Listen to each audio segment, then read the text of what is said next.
The Bug Crowd platform is the fastest way to access diverse security skills that continuously add value to your organization.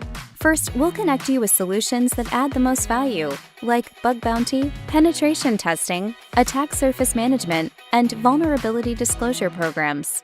When you're ready, we'll begin plugging your team into our on-demand cybersecurity workforce. Don't worry, our trust and triage engine will always vet expertise and validate reports, saving you valuable time. With standardized workflows repeatable as you scale, your team can hit the ground running. The platform will help build incentivization frameworks that optimize submissions, while also calibrating and retesting to deliver resilient security outcomes, all while managing the expertise needed for end-to-end execution. Finally, the customer console keeps you in the driver's seat, providing you everything you need to be successful, empowering you to fix faster with integrations that roll directly into your SDLC.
The Bug Crowd platform is the fastest way to access diverse security skills that continuously add value to your organization. First, we'll connect you with solutions that add the most value, like bug bounty, penetration testing, attack surface management, and vulnerability disclosure programs. When you're ready, we'll begin plugging your team into our on-demand cybersecurity workforce. Don't worry, our trust and triage engine will always vet expertise and validate reports, saving you valuable time. With standardized workflows repeatable as you scale, your team can hit the ground running. The platform will help build incentives.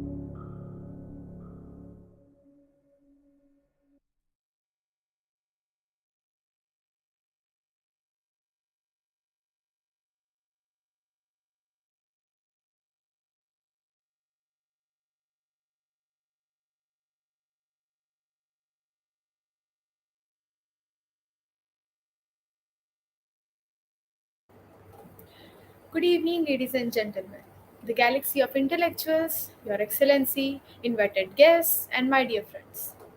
How different is this evening? Indeed, very wonderful. The vibes around tell a beautiful tale which is truly unforgettable. Dear audience, you will yourself discover as the colors of this event embellish us all together. Well, I, Disha Khatri, and my good friend Gopal Mahaldar shall be your hosts for the day. It's our great pleasure and first and foremost duty. On behalf of the Damncon team, we warmly welcome you all to the beautiful program we have today. I assure you that this event shall be full of exuberance and excitement and will create some beautiful memories for all of us. It is rightly said that days are not lost when memories are created. Well said, Disha. So, moving on, we feel honored to have with us the cyber intelligence expert, Mr. Deepak Kumar. We have also invited Jonathan Scott and Abu Raymond, but due to their busy schedule, they won't be able to join with us today. Though they have managed to share the pre recorded video of this session with us, respectively. Without taking much of your time, permit us to start the event. So, ladies and gentlemen, do you feel the turbulence around here? Yes, I do. The heartbeats have gone up and everyone is eager to sink into the depth of fun. So let's begin the event. On behalf of the Damcon team, I would like to introduce Mr. Abu Raymond. We are grateful to him for accepting our invitation, but due to some unforeseen circumstances, he wouldn't be able to connect with us live. Abu Raymond is the founder and president of Inspiring Organization that's built on the core principle of inspiring to empower. He is also a motivational speaker, developer, and an entrepreneur. At times, he was a skillful junior penetration tester. He has enough experience as introduction to Packet Tracer from Cisco, Microsoft Technology Associate, Security Fundamentals, Blockchain Intro, and Cybersecurity Intro from BIM. It's hard to make you wait, so let's get started with the very first session. Thank you.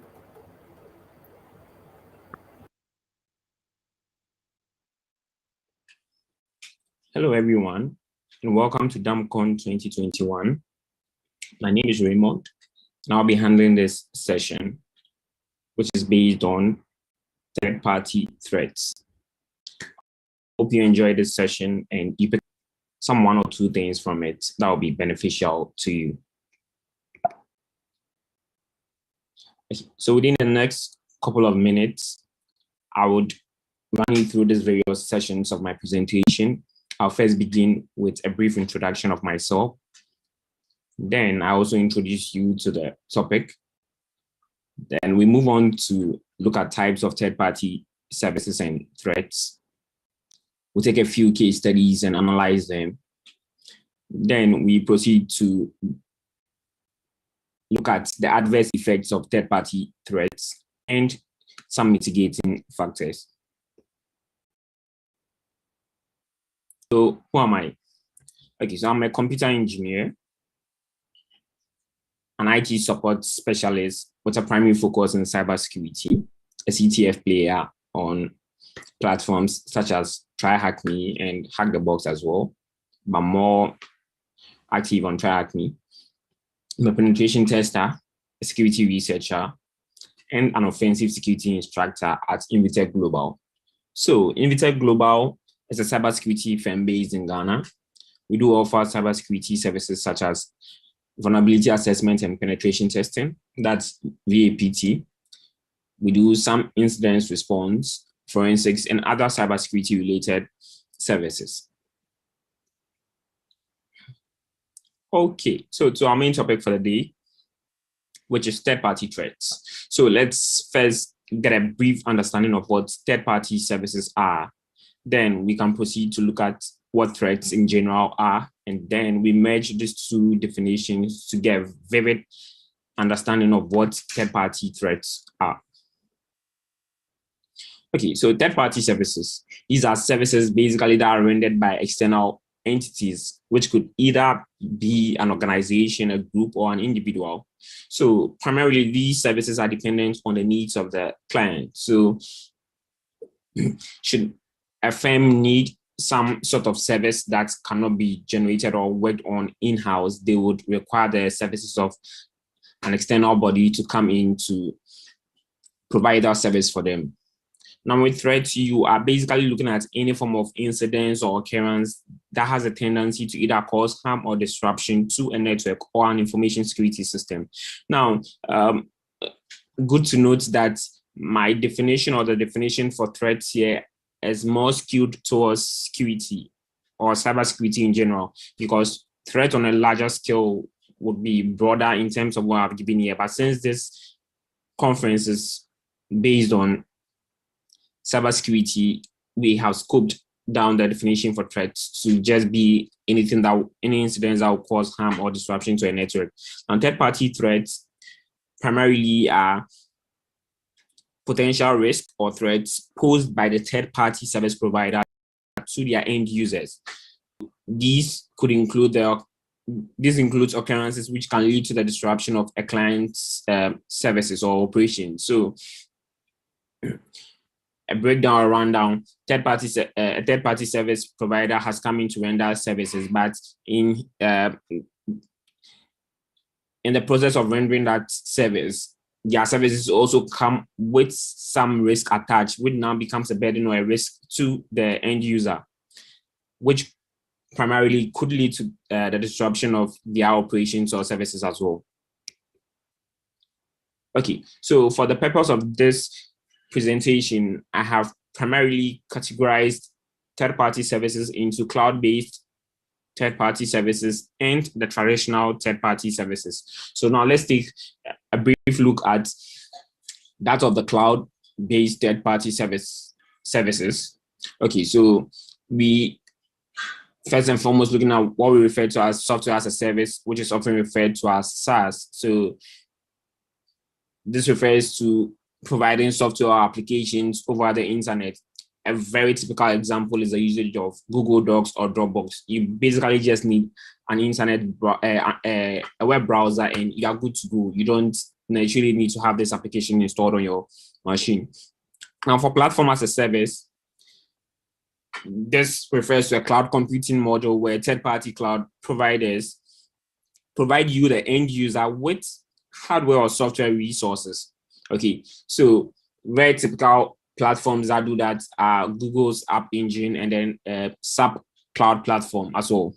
Now, with infrastructure as a service, which is also a cloud computing service, where in this case, there are virtualized computing resources such as servers and storage resources that are rented out to the end user. So in this case, the primary difference between platform and infrastructure as a service is that with the infrastructure as a service, basically everything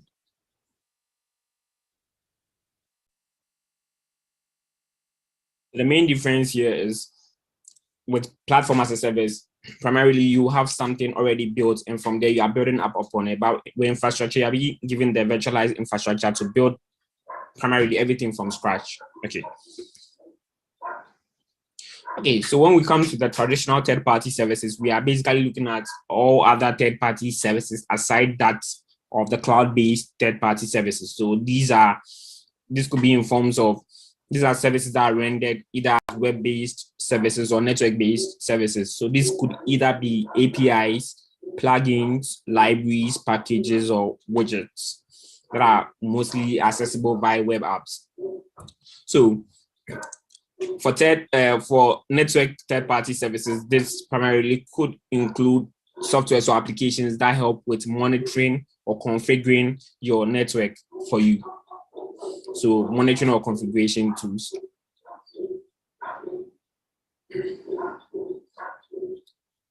Now, before we proceed, it's best for us to also just take a quick review at some of the data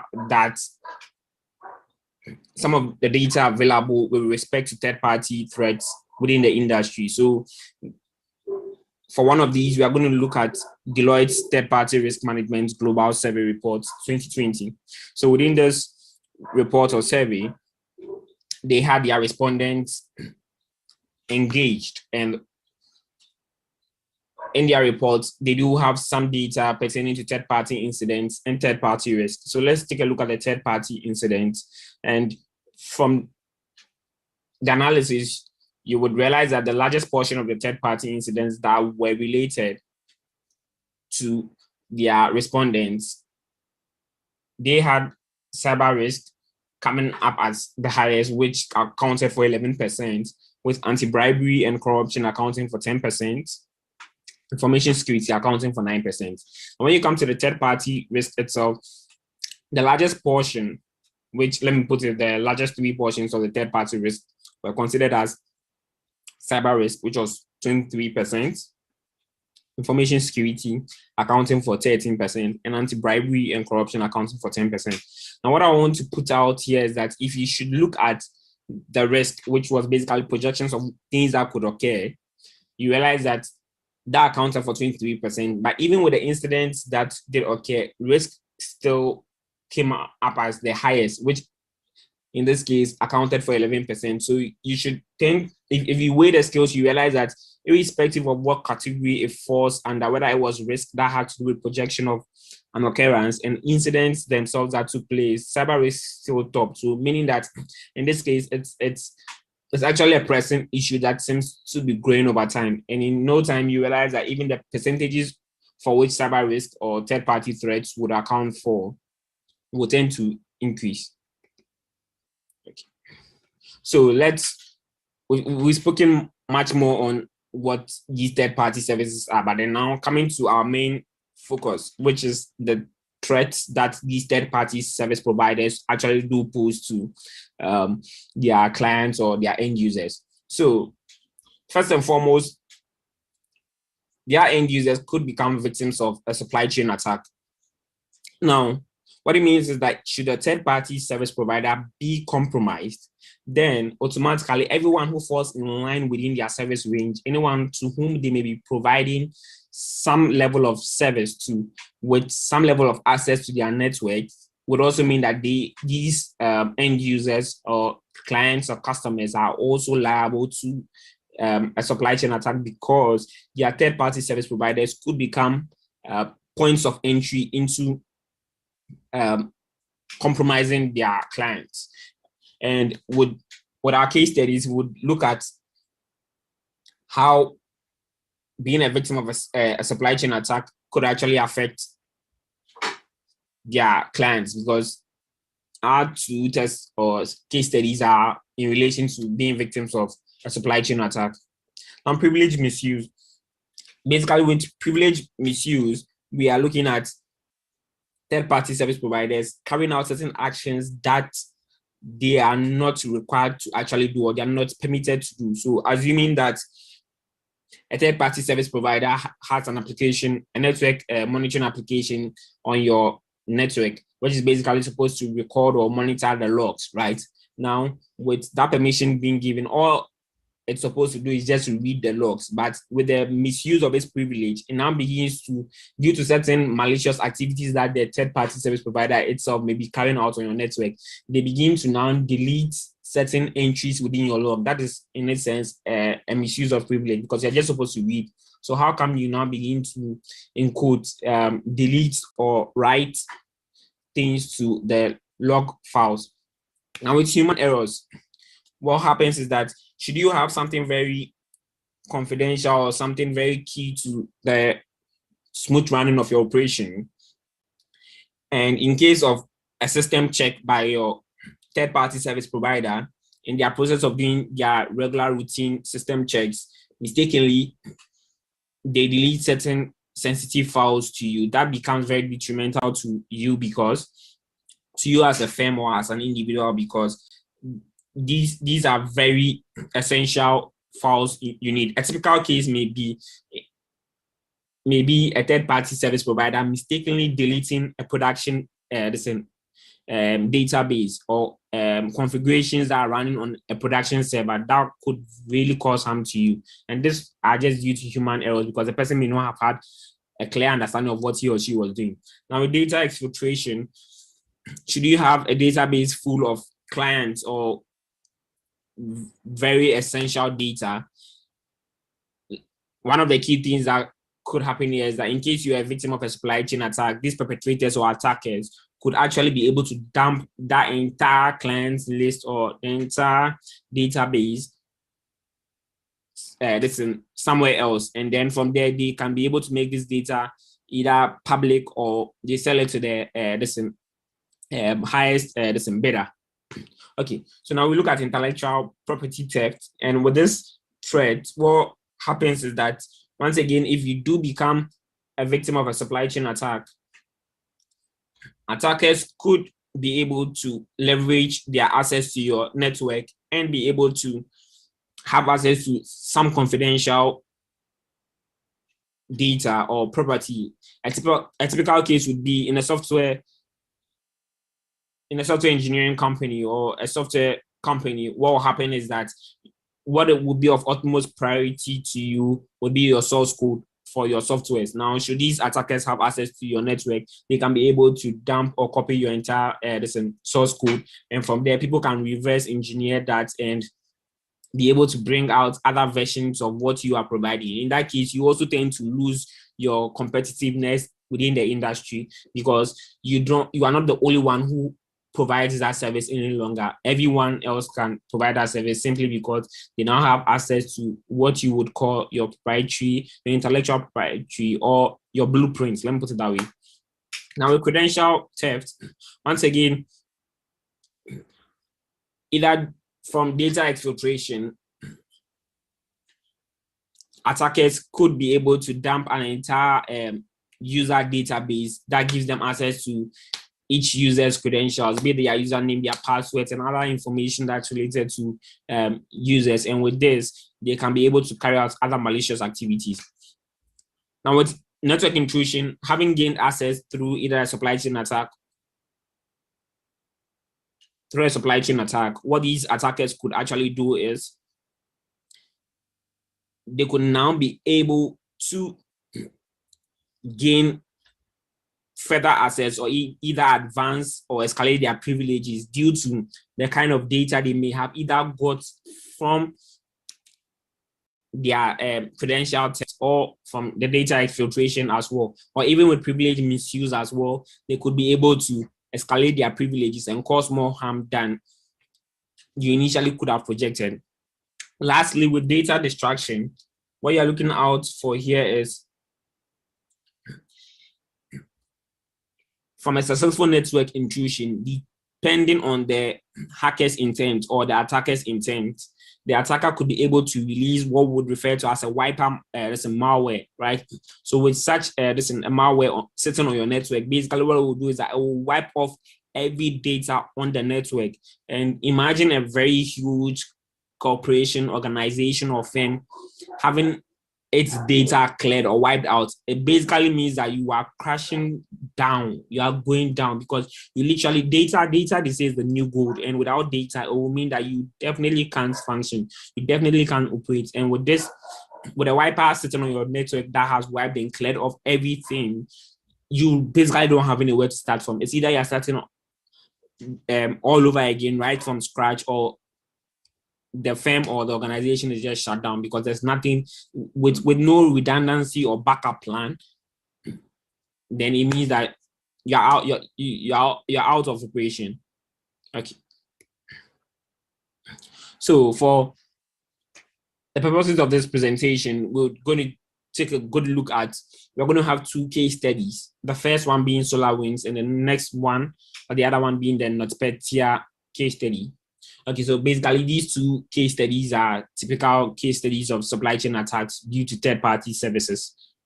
Okay, so we're starting with the SolarWinds case study. Okay, so we would ask, who is SolarWinds? All right, so let's get a brief recap or understanding of who SolarWinds is, and then from there we build up to our main analysis. So SolarWinds basically is a software company based in the US. They provide tools for network and infrastructure monitoring and management. So remember initially when we spoke about what third-party services or what traditional third-party services were, we did speak about the fact that these could be any form of services that help with monitoring or configuring your network. In this case, they help with monitoring and management of the network as well. Now, secondly, we're going to look at the SolarWinds hack. So SolarWinds in itself provides a very key software for their network monitoring, or a network monitoring tool referred to as the Orion network monitoring tool. But in this case, in the case of the SolarWinds attack, what happened was that the Orion network monitoring tool was trojanized with a malware, right? So this malware was referred to as a Sunburst malware, and the malware was infused or was injected into all releases or versions from 2019.4 up until the 2020.2.1 releases. So what happens is that even though the Orion network monitoring tool in itself was a very legitimate software, because this was a software that was produced by SolarWinds itself for its clients, these hackers themselves had access to the SolarWinds network and also had access to their update servers, and from there they were able to inject their own payloads or their own malware into this, which gave them the ability to be able to now trojanize a legitimate software into carrying out certain malicious activities. On the timeline for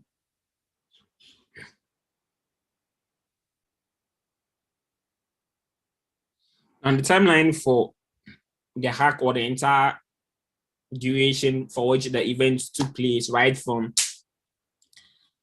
gaining access up until carrying out their supply chain attack. Okay, so in September 2019, the hackers were able to gain access to the SolarWinds network, like I rightly said initially.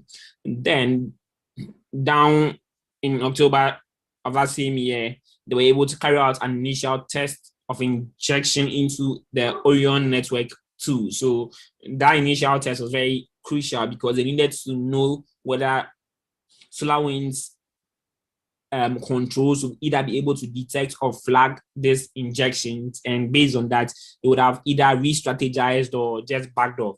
But from their test injection, they realized that there were no red flags, or there were no flags raised. So now they prepared war, and down in February 2020, they were able to actually inject their main malware, which was a SAMBES malware, which primarily trojanized the Orion network too. Now in March 2020, SolarWinds, as usual, released its updates, its regular updates. But this time around, what actually happened was that the SolarWinds updates that was sent from its update servers had malicious content or malicious code or payloads that had been injected into it. Now, in December 2020, this hack was discovered by one of SolarWinds' customers, right? What happened was that they themselves had now become victims to this supply chain attack, because through SolarWinds software, which was the Orion software, these attackers were trying to gain access to FireEye's network, and through that, based on their FireEye's controls and detection of malicious activities, were able to pick up, I will not say easily, but they were able to pick up the hack, and from there, investigations began and things began to unfold as to how the whole attack took place and the source and origin of it. Now, for the threat actors, meaning those behind this, basically a highly sophisticated and organized group, they carried out the attack with a high sense of operational security. Now, like I said, FireEye being the ones who detected the hack initially, they labeled the group as UNC 2452, while Microsoft also being a likely victim to the supply chain attack, also referred to the group as a Nobilium. They refer to them as Nobilium. All right. So with the SAMBES malware, let's just give a brief recap on what the malware is. So what happened was the malware in itself, after it got access onto the network, would actually remain dormant for 2 weeks until activation. That's basically not to draw any form of red flags, because immediately after an update, things could go wrong, and should it begin to take actions right after the update, it could easily be detected. Now, one of the key things that made this very difficult for most people to be able to detect it was that the backdoor that was actually injected into this updates that was actually obfuscated, so it wasn't easy to actually detect. It came in a different form, meaning that if you don't give it a very critical or very good look, you are not going to detect it. Now, some of the actions or some of the activities they actually performed on the network was it did some temporary file replacements to be able to carry out its activities. It also did some modifications to certain tags for it to look or pretend to be legit. Now, it used the Orion Improvement Program, which is the OIP protocol for its malicious activity. So in case it's carrying out any form of malicious activities, it uses this protocol, and once a network administrator sees this, he or she thinks that there's a legitimate request that is being made due to the protocol. Now, if you look at the threat landscape, SolarWinds in itself has about 300,000 clients using their Orion 2. And what happened was that about 18,000 of these clients had actually downloaded the infected or malicious updates, right? Now, this means that there was a very large scale of a potential intrusion into all of these 18,000 clients who had actually downloaded the updates. Even for those who may not have downloaded the update, for those who may not have had the update, this may have either been to their inability to be able to download the updates. But if this had still remained dormant, or if the hack had not been detected, it would have meant that over time, the number would have even grown from 18,000, and even in the worst case, having all the 300,000 clients downloading the malicious updates, because whenever these updates were released, you had it coming with the payloads. Now, the primary threat that the primary threat in this case was privilege misuse, because you realize that from analysis, the malware in itself was misusing the OIP protocol to pretend as though it was actually carrying out a legitimate action or activity from the Orion 2, but this was not actually what was taking place, and it was using the privileges that were assigned to the Orion monitoring tool to be able to carry out its malicious activities like the tax modifications, file replacement, and even doing the data exfiltration, and also allowing for the backdoor. All right, so we're done with the SolarWinds attack, and we're now going to begin with our next case study, which is the NotPetya case study. So, brief history on NotPetya. So, basically, when the attack began, many of the experts within the industry assumed it to be related to the Petya ransomware, because a year or so before the NotPetya attack did take place, there was a similar malware or ransomware, which was referred to as the Petya ransomware. But it turns out that this was basically an entirely different variant, which in itself was not a ransomware as it pretended to be. Let me put it that way.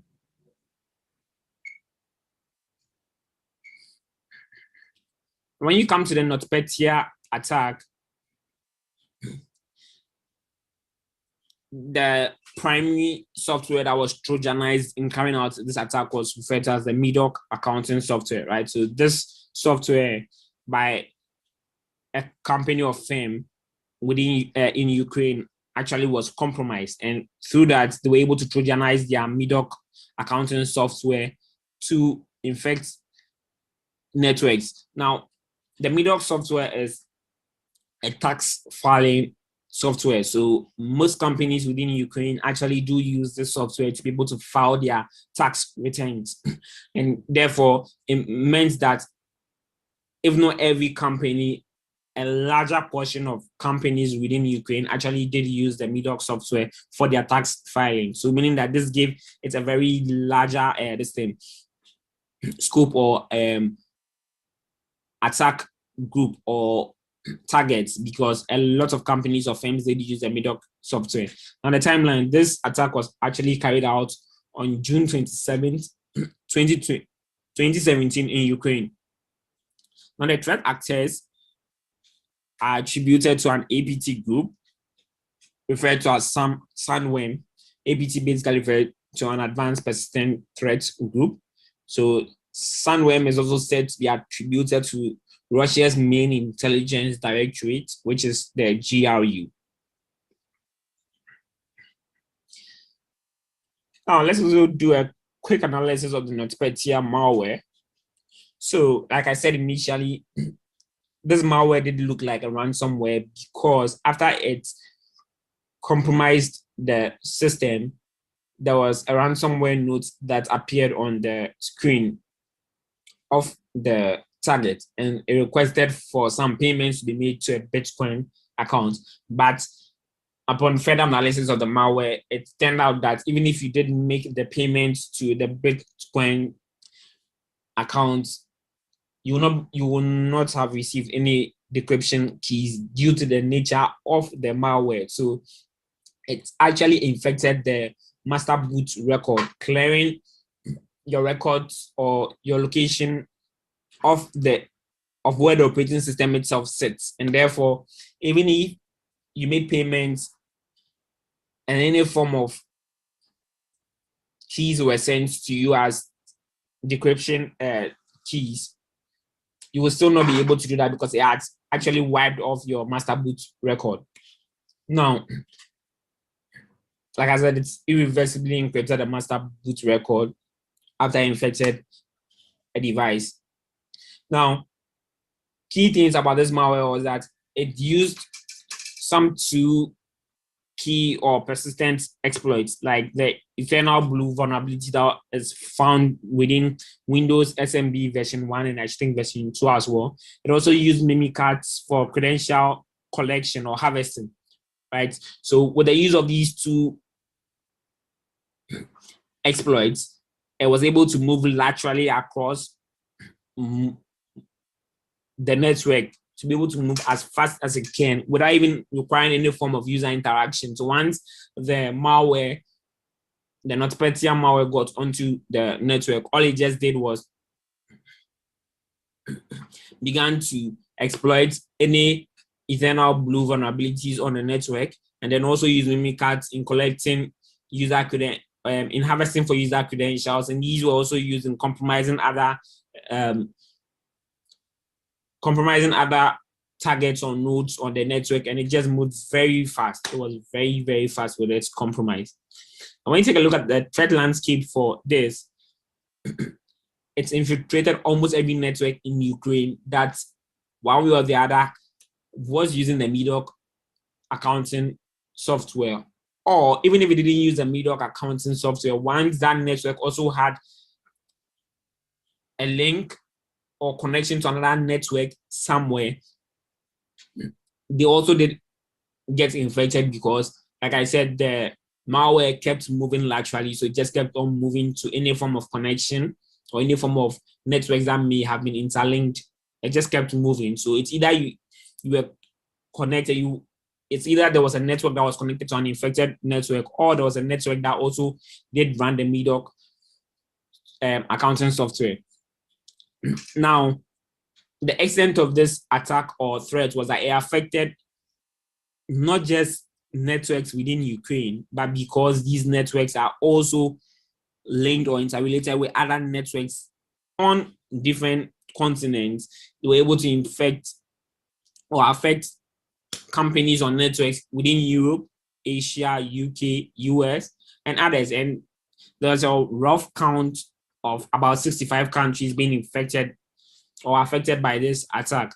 Now, this caused many companies billions in damages due to the disruption of services. So you had multinational companies having a disruption in their operations to the extent that even for days, there was nothing that could be done because this wiper had cleared off their data, and meaning that it did require very intensive technical skills, setting up command centers to try and recover or try and restart your network all over again.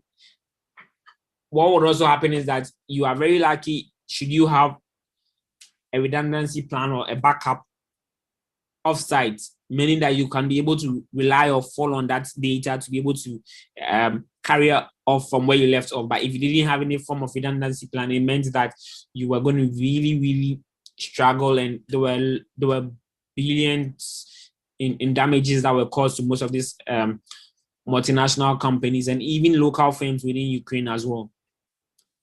Now, per the nature of the malware, you tend to realize that the utmost threat was data destruction due to the due to the malware itself, because the malware was a wiper. So once it sat on the network, it just kept on wiping things and affecting things like the master boot records and other essential components where data was being stored or held. So this brings us to an end for our analysis or our case studies on SolarWinds and the NotPetya attack. Okay, so we take a good look at the effects of third-party threats. So operational disruption. So in case of the occurrence of a threat or an incident due to a threat from a third-party service provider, it could actually halt your operation. So a typical case is where a ransomware attack takes place, right? Now, should this ransomware attack take place, it will mean that you are actually required to pay some huge sums of money to the perpetrators of this attack. Without that, you will not be able to have access to your files or to your network. Everything is held hostage, meaning that this puts a disruption on your operation. And until these ransoms are paid or until you are able to gain access back to your network, there will be nothing that could be done. And for that entire duration of your downtime, you are losing huge sums of money, and clients themselves are also being disappointed because you need to render the best of services to your clients or your end users. Now, and the next effect of this is you also tend to stand some level of compliance risk. So in case of data theft or a breach of user privacy due to data exfiltration, you could have sanctions or fines by the various regulatory bodies that regulate things within the sector or industry you find yourself. Now, with most regulations like the GDPR, you realize that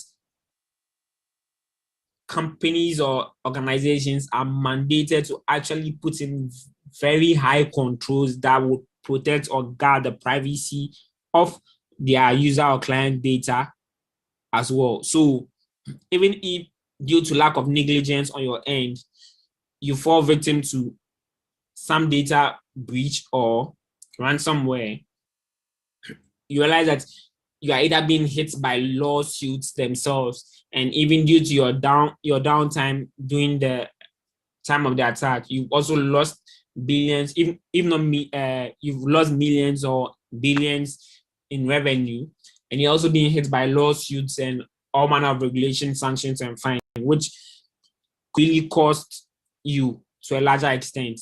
Now, reputational damages. You realize that from your operational disruptions and compliance risk, people or clients tend to lose some level of threat, tend to lose some level of confidence within you as an organization or a firm, and this tends to affect the reputation of the company. So people don't really take you for what you are, and like they often say that it takes a very long time to build a reputation, and it can just take a second to destroy that reputation that has been built over time. So you need to really be mindful of putting in the best of safety controls to ensure that you don't fall victim to any of these threats that could lead to some form of operational disruption or having compliance risk from regulators as well. So some quick mitigation or controls to put in place to ensure that these threats don't tend to affect you.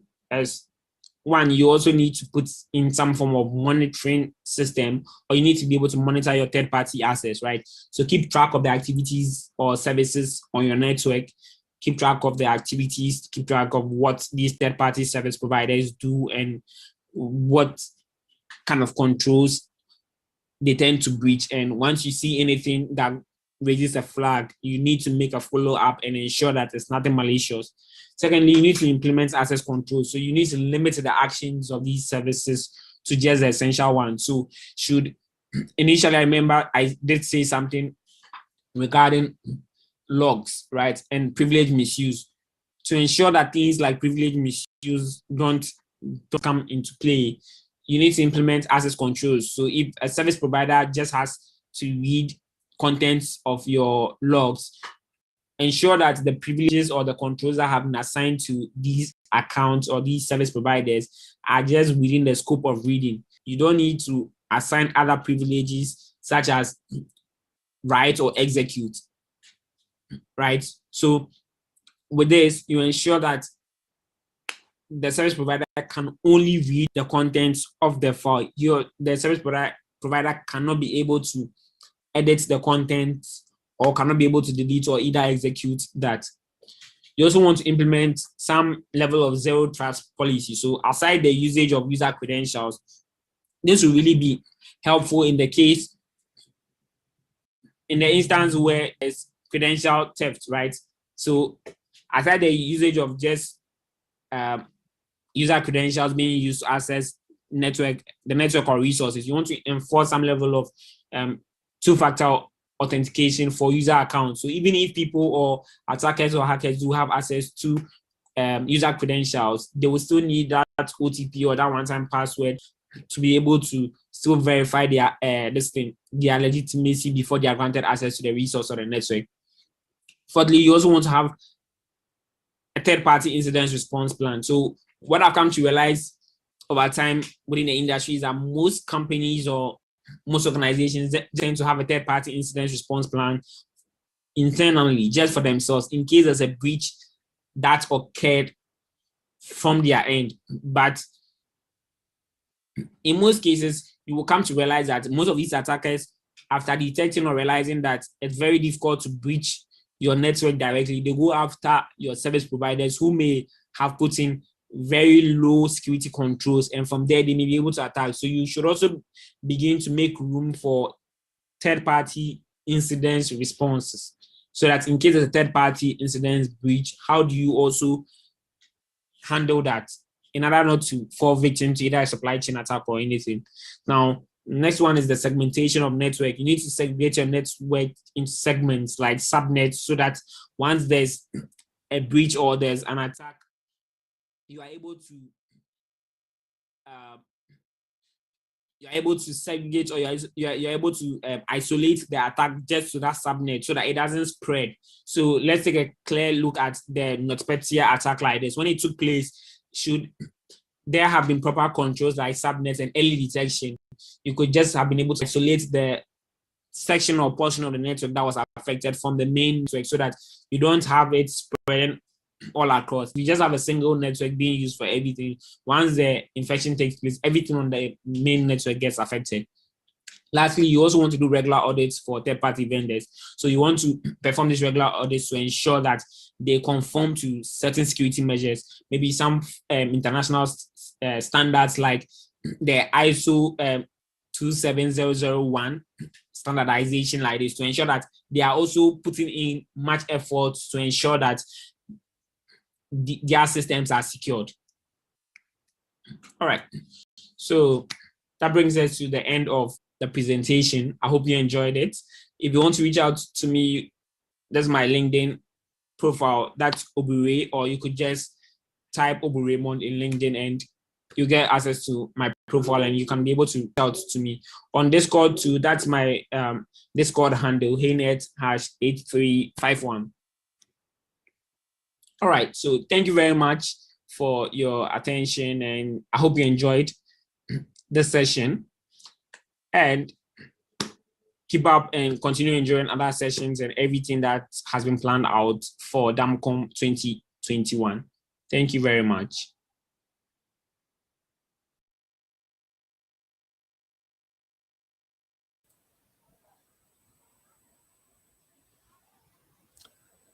That was such an enlightening session that was filled with an educate knowledge, and I'm pretty sure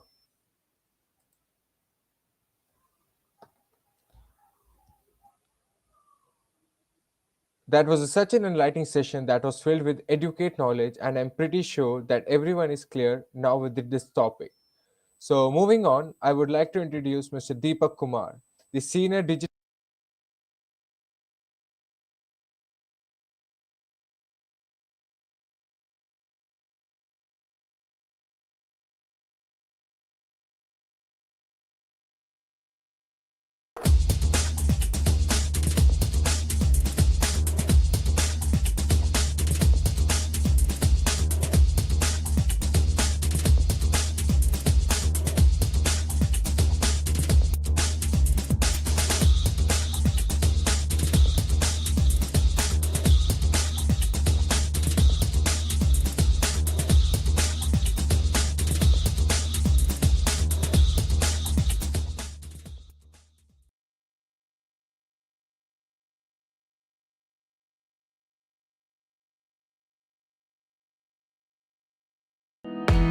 The Bug Crowd platform is the fastest way to access diverse security skills that continuously add value to your organization.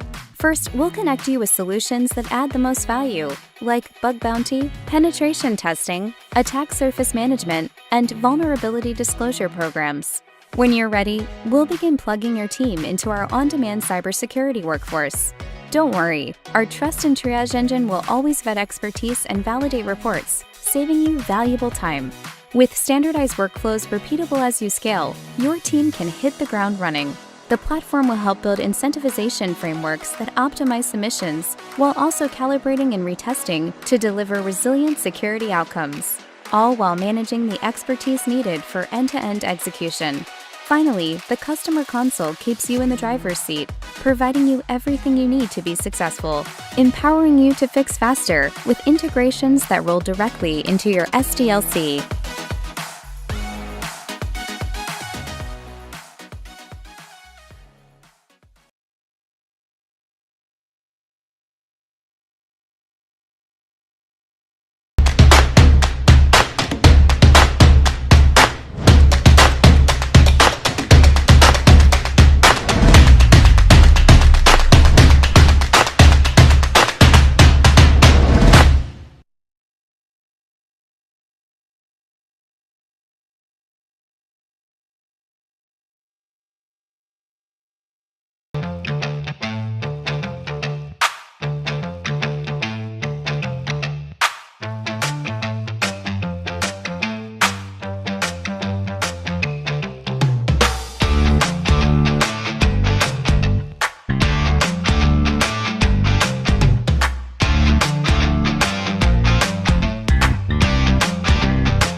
The Bug Crowd platform is the fastest way to access diverse security skills that continuously add value to your organization.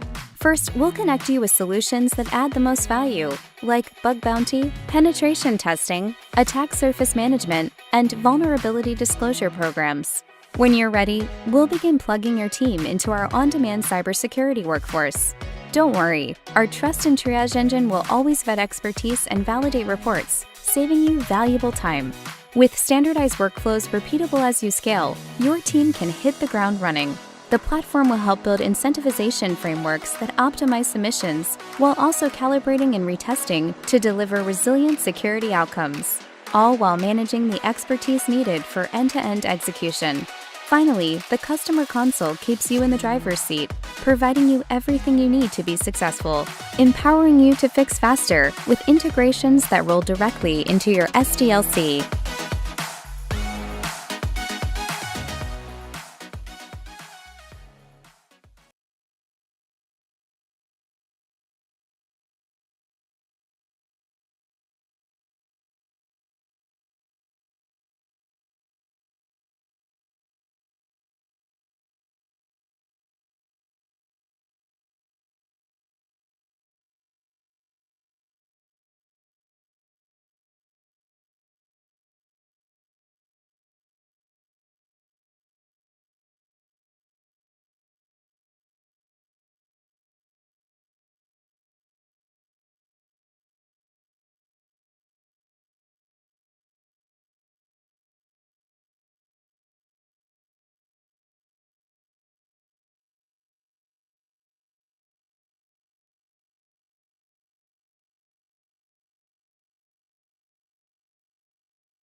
The Bug Crowd platform is the fastest way to access diverse security skills that continuously add value to your organization.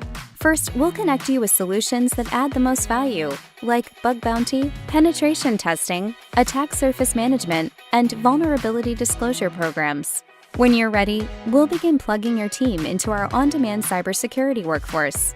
Don't worry, our trust and triage engine will always vet expertise and validate reports, saving you valuable time. With standardized workflows repeatable as you scale, your team can hit the ground running. The platform will help build incentivization frameworks that optimize submissions while also calibrating and retesting to deliver resilient security outcomes, all while managing the expertise needed for end-to-end execution. Finally, the customer console keeps you in the driver's seat, providing you everything you need to be successful, empowering you to fix faster with integrations that roll directly into your SDLC.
I'm audible. Kindly come me, please.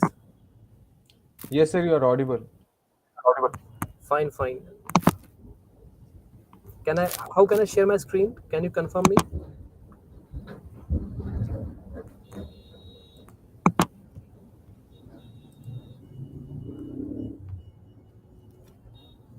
Down you have the option. Kindly confirm me how to share my screen. I mean, if suppose I have to start. Sir, there is an option nearby mic, share screen. Okay, that is okay. But okay. Now, yes, fine, fine. Yes, Yeah, sir, we are please just continue. I think there you go. Thank you. Sir, give one me a more second. thing. One more thing. I will be available only for half an hour, 25 to 30 minutes only. Right. Okay, Okay, sir, sir. no worries, sir. We are just proceeding ahead Please, with the please. intro. So, moving on, I would like to introduce Mr. Deepak Kumar, the Senior Digital Forensics and Cyber Intelligence Expert of India. He is a passionate learner with a comprehensive experience in digital forensics and cyber intelligence domain. He has also the certification in areas like digital forensics, cybersecurity, operational security, industrial control system, fraud detection and investigation, and also the counterterrorism and national security. He is also the member of communities like Forensics Technical Community in the National Cyber Defense Research Center, the Technical Committee Digital for Forensics Journal, and also the part of the International Cyber Threat Task Force. He has been a speaker, trainer, consultant, and investigator for various academia and organization and law enforcement. He has also delivered workshops across the Indian and African countries, trained high-end professionals on cybercrime, vulnerability assessment, cyber forensics, and threat intelligence. He has also he has also an individual assisted cases related to cybercrime, forensics, like online social media crimes, identity data theft, financial fraud, email hacking, child sexual abuse material, CP contents, CCTV, and mobile forensics. Sir, we cordially invite you to express your views on the cyber threat intelligence. The mic is yours. Hi, thank you so much. Let me share my screen. Can you see my screen?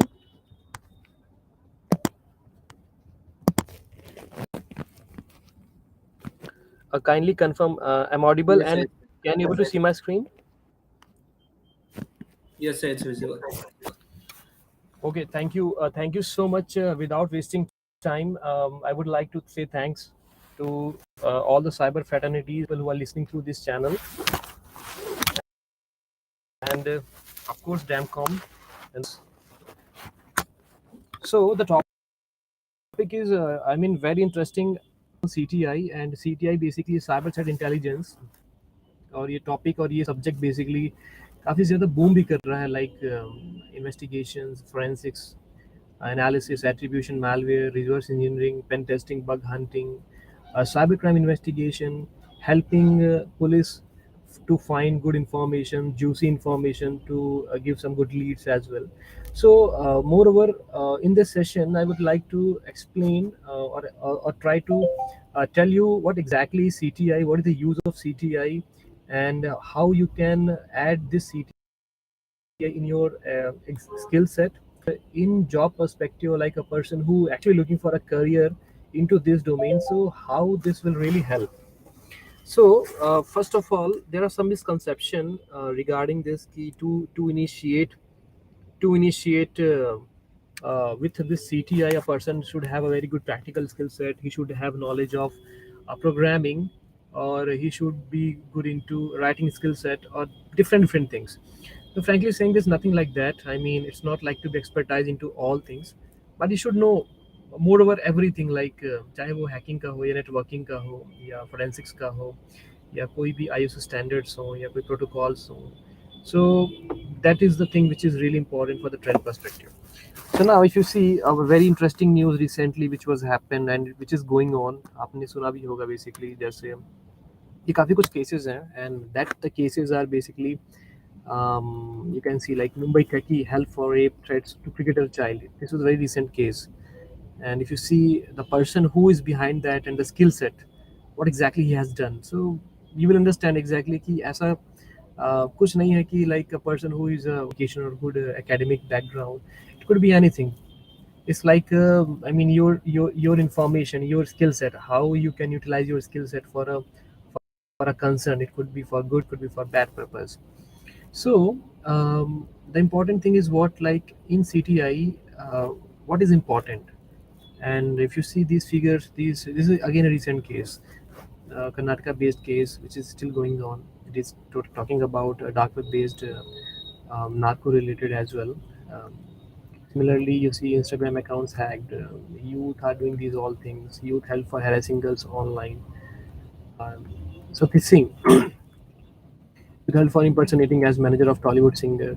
So these are news. I mean, simply you can type cybercrime and you'll get a news of various things, which is every day, every in 10 minutes, basically you'll get to know that new cases are coming. And if you read about the modus operandi, like how that crime has been done, what is the method, what is the initiation, what is the attack vector. So these are related to cybercrime. So now I'll take one example: use of CTI in cybercrime. Cybercrime, anything which the crime related to cyber and with the use of technical things, digital evidences and all, finding how an incident has been done, and how you can start, what are those sources where you can find information. And in real scenarios, like real life में अभी real situation में कुछ cases आ रहे हैं, उस पर हम कैसे help कर सकते हैं. So एक use case में you'll get to know exactly कि ये कितना help हो सकता है CTI. So now jumping to the topic, because if I'll go with each cases and also it will take long time. You can see else are there. I mean, see the age group, see the faces. I mean, Mumbai 4 arrested for cloning debit cards. Mangaluru based ATM skimming cases are there, and these are very recent cases, Indian cases. Similarly, we do have various international cases, and we do have doing a bug hunting, that is good, but those who are not reporting to things and they are doing these all crimes, security with the help of Trojan horses and all.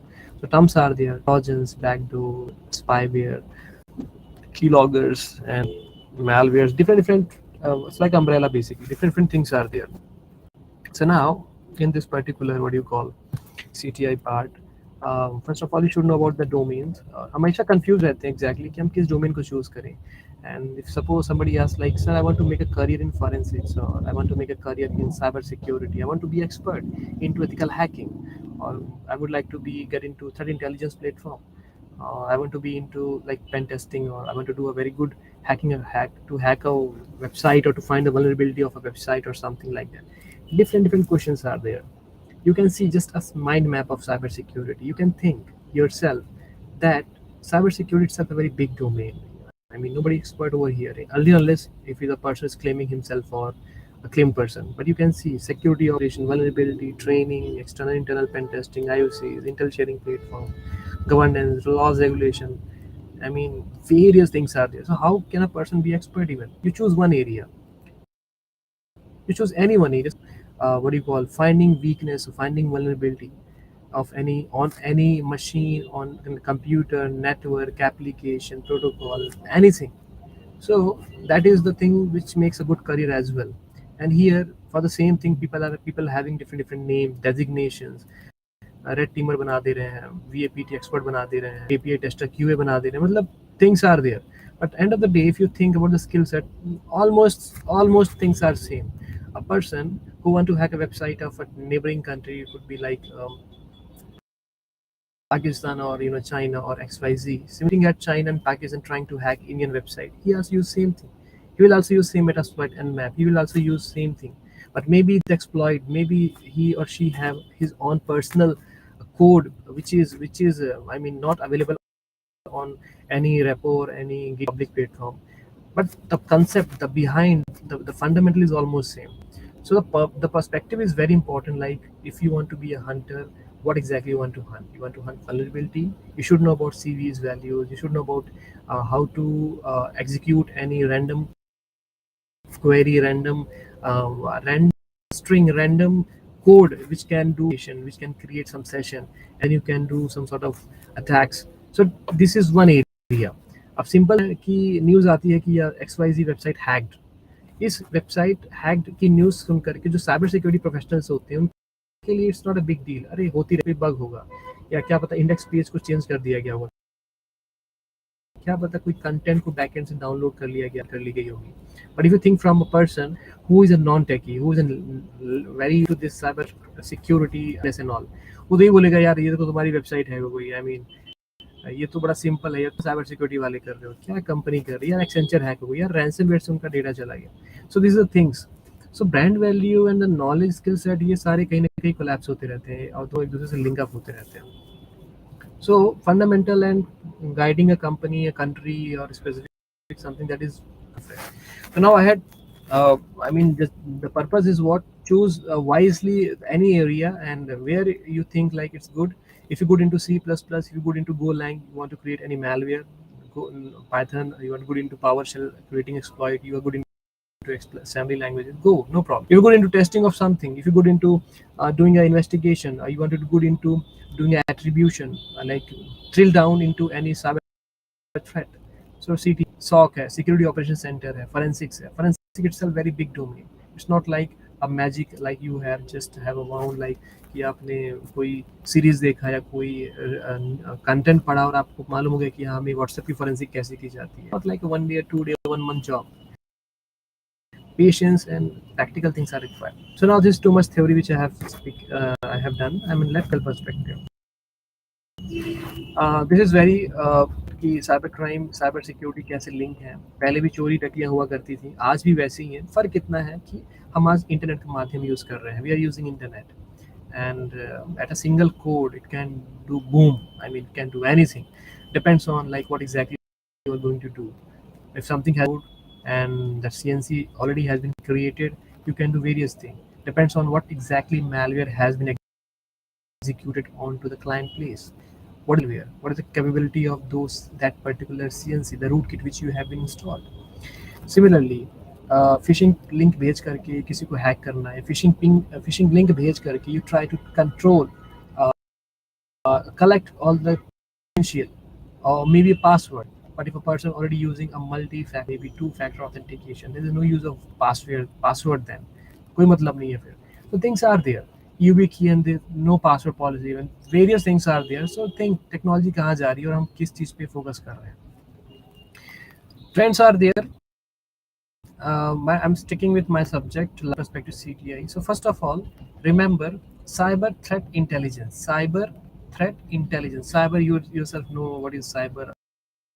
It comes under information security or information things. What security is something else, threat is something else, and intelligence. So if I'm asking from you that do you think? I mean, tell me your threats. आप किससे डरते हो? आपके threats कौन कौन से हो सकते हैं? आपको थ्रेटनिंग कॉल कौन कर सकते हैं? किसी कंपनी, किसी भी domain, a domain could be like hospital sector for example. तो हॉस्पिटल सेक्टर के जो कंपटीटर्स होते हैं, हॉस्पिटल सेक्टर के जो भी आई मीन डिवाइसेस होते हैं, डेटाबेस है, PII डेटा है या कोई कॉम्प्लायंस है, हिप्पा, हाईटेक, अगर उनकी वायलेशन होती है, उनका डेटा लीक होता है, कुछ ऐसा, तो that is a threat, that is the malware, that is the issue, that is the point related to hospital sector. But when I am talking about national security, देश के रिलेटेड कुछ चीज़ें हैं, तो देश में जितनी भी एजेंसीज हैं, गवर्नमेंट है, आई मीन क्रिटिकल सेक्टर्स हैं, क्रिटिकल और इन्वेस्टिगेटिंग एजेंसीज हैं, ऑर्गेनाइजेशंस हैं, NGOs हैं, डिविजन्स हैं, जो गवर्नमेंट से लिंक अप है, इंडिया गवर्नमेंट से, तो उनके डेटा, उनकी चीज़ें, उनकी इन्फॉर्मेशन जो आइसोलेटेड डोमेन में है या कहीं पे, सो उसके बारे में या कुछ उससे रिलेटेड थ्रेट, वो उस पर्सपेक्टिव से कहलाएगा। तो डिपेंड्स ऑन कि what kind of threat you talking about, so that threat intelligence. So I'm talking about cyber, so it's again from my cyber perspective related things, but that is related to national cyber, national threat intelligence. So that thing, that terms you can coin. Suppose you go to some company, they are very good into creating like blockchain perspective technology. They having good clients or something. उस client के against उसके क्या content available है, उसकी क्या information available है, वो उसके कंपटीटर्स कौन कौन है, सारी चीज़ें, तो इसकी इन्फॉर्मेशन गैदर करना, उस इन्फॉर्मेशन को चेक करना, इवेल्युएट करना कि थ्रेट में आता है, किस रिस्क वैल्यू कैलकुलेट करना है कि उनका रिस्क कितना है, हाई है, मीडियम, जैसे हम वल्नरेबिलिटी फाइंड करते हैं। सिमिलरली अगर वो प्रोएक्टिवली आप फाइंड कर रहे हो, तो आप इमीडिएटली उसको कंसर्न टीम को डिसेमिनेट करना। तो ये जो फंडामेंटली मैंने बताया, but now we are talking about huge level of data, काफ़ी ज़्यादा है। उन डेटा का प्रॉपर्ली कैसे यूज़ करना है, हम क्या प्लेटफॉर्म यूज़ करें, हमारे पास टीम जो है उनकी स्किल सेट क्या होनी चाहिए। So these are all things. So now cyber crime threat intelligence. तो साइबर क्राइम में क्या क्या टॉप में चल रहा है वो जानना बहुत ज़रूरी है। पर्सन जिसने आज तक कभी वेबसाइट हैक ना किया हो, tell me how he will do a effective investigation if you don't know about SQLite, if you don't know about any web shell which has been uploaded through exploiting any vulnerability or uploading through various manner, but he having a bookish knowledge. So tell me how effectively he can do investigation. This is the big gap in this situation. That's why those law enforcement and organizations are hiring people because they don't know. चोर से जब पकड़ेंगे हम चोर से ही पूछेंगे exactly कि यार तू मुझे बता कि how you open this lock, how you have done this particular robbery और something, then may be will get to know the new trend thing pointer और लीड। तभी ये चीज़ें कभी कभी न्यूज़ में रिवील हो जाती हैं, थोड़ी सी चीज़ें प्रॉब्लम हो सकती हैं, can create nuisance as well. They can misuse this trick as well. So first, you should know about the trends. You should know about the technology. You should know the critical sectors. उनके क्या threat होते हैं, breaches हो रहे हैं. You know various breaches are there. Terrorism initiate चल रहा है. Various things are there. So this is the fundamental. I don't want to get into this one. Tactics are very clear. आज भी लोगों को मालूम है कि हाँ हमें पासवर्ड शेयर नहीं करना है. एवरीबडी नो, सबको पता है. घर में अपने माता पिता से कुछ लोगों को मालूम है कि हाँ हमें किसी कॉल पे डेटा शेयर नहीं करना है, OTP शेयर नहीं करना है. बट कोई यह नहीं बताता एग्जैक्टली कि the way those person, those actors, those players, those criminals, cyber criminals you can say, when they make a call and they are saying sir it's very urgent and आप लोगों ने एक session attend किया था Damncon का और उस session में आप लोगों की स्लाइड्स ये है, आप इसमें फीडबैक फॉर्म भर सकते हैं. सपोज कोई इसका मिसयूज करके सिंपल सा आप लिंक भेजिए, आप सोचोगे यस हाँ सेशन हुआ था, yes it was this, and the way they manipulated the social interactives which has been used by that hacker और that person. So that is the thing. So क्या है कैसे इस पे, it's a very lengthy thing, but the thing is what the way how they are initiating any hack.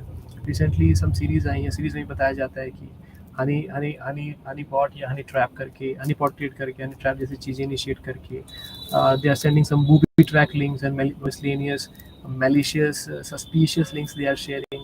They try to first recon.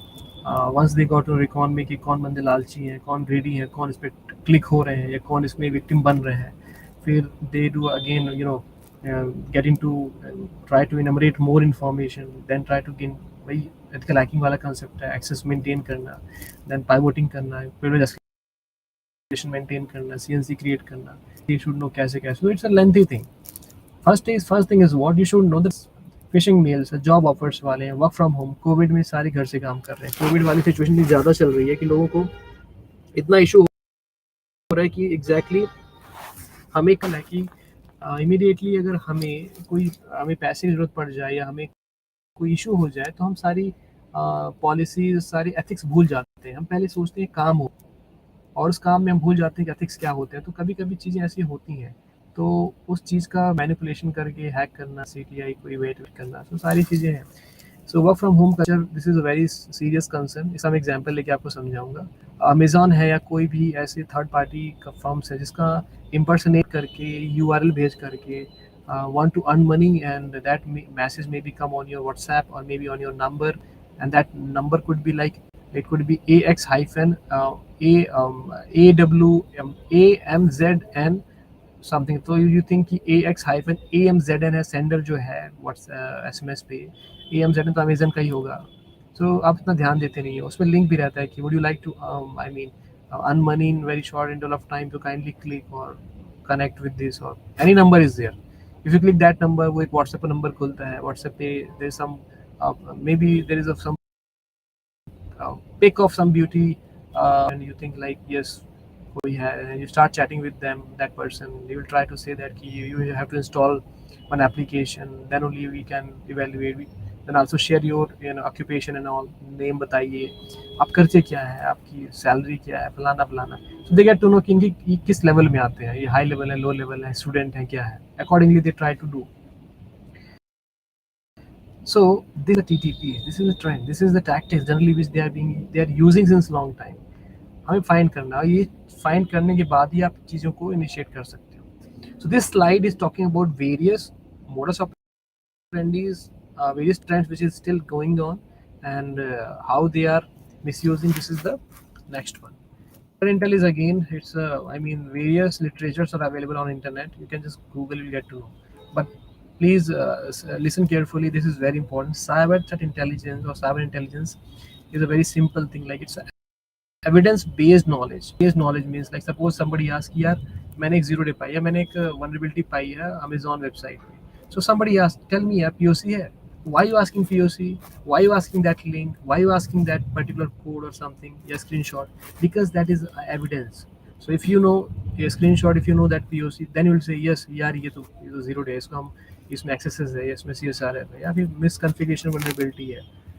तो this is call evidence. If you don't know यार कोई randomly ऐसे ही screenshot बना करके Photoshop करके या 0 day ऐसा करके कुछ कर रहा है, तो वही चीज़ होती है कि it's evidence based knowledge that allows to prevent और mitigate cyber incident by studying the threat data. तो अगर डेटा है कि सपोज हाँ इस समय UID आधार का डेटा लीक हो रहा है मान लो, and you have a good knowledge कि यस बिहाइंड मोंगो डेटाबेस पे है, और आपने नोटिस किया ये एसक्यूएल का डेटा जो आधार है इंडिया का वो मोंगो पे नहीं है, वो तो बेसिकली ओरेकल या किसी और चीज़ पे है. So that is the first bulb.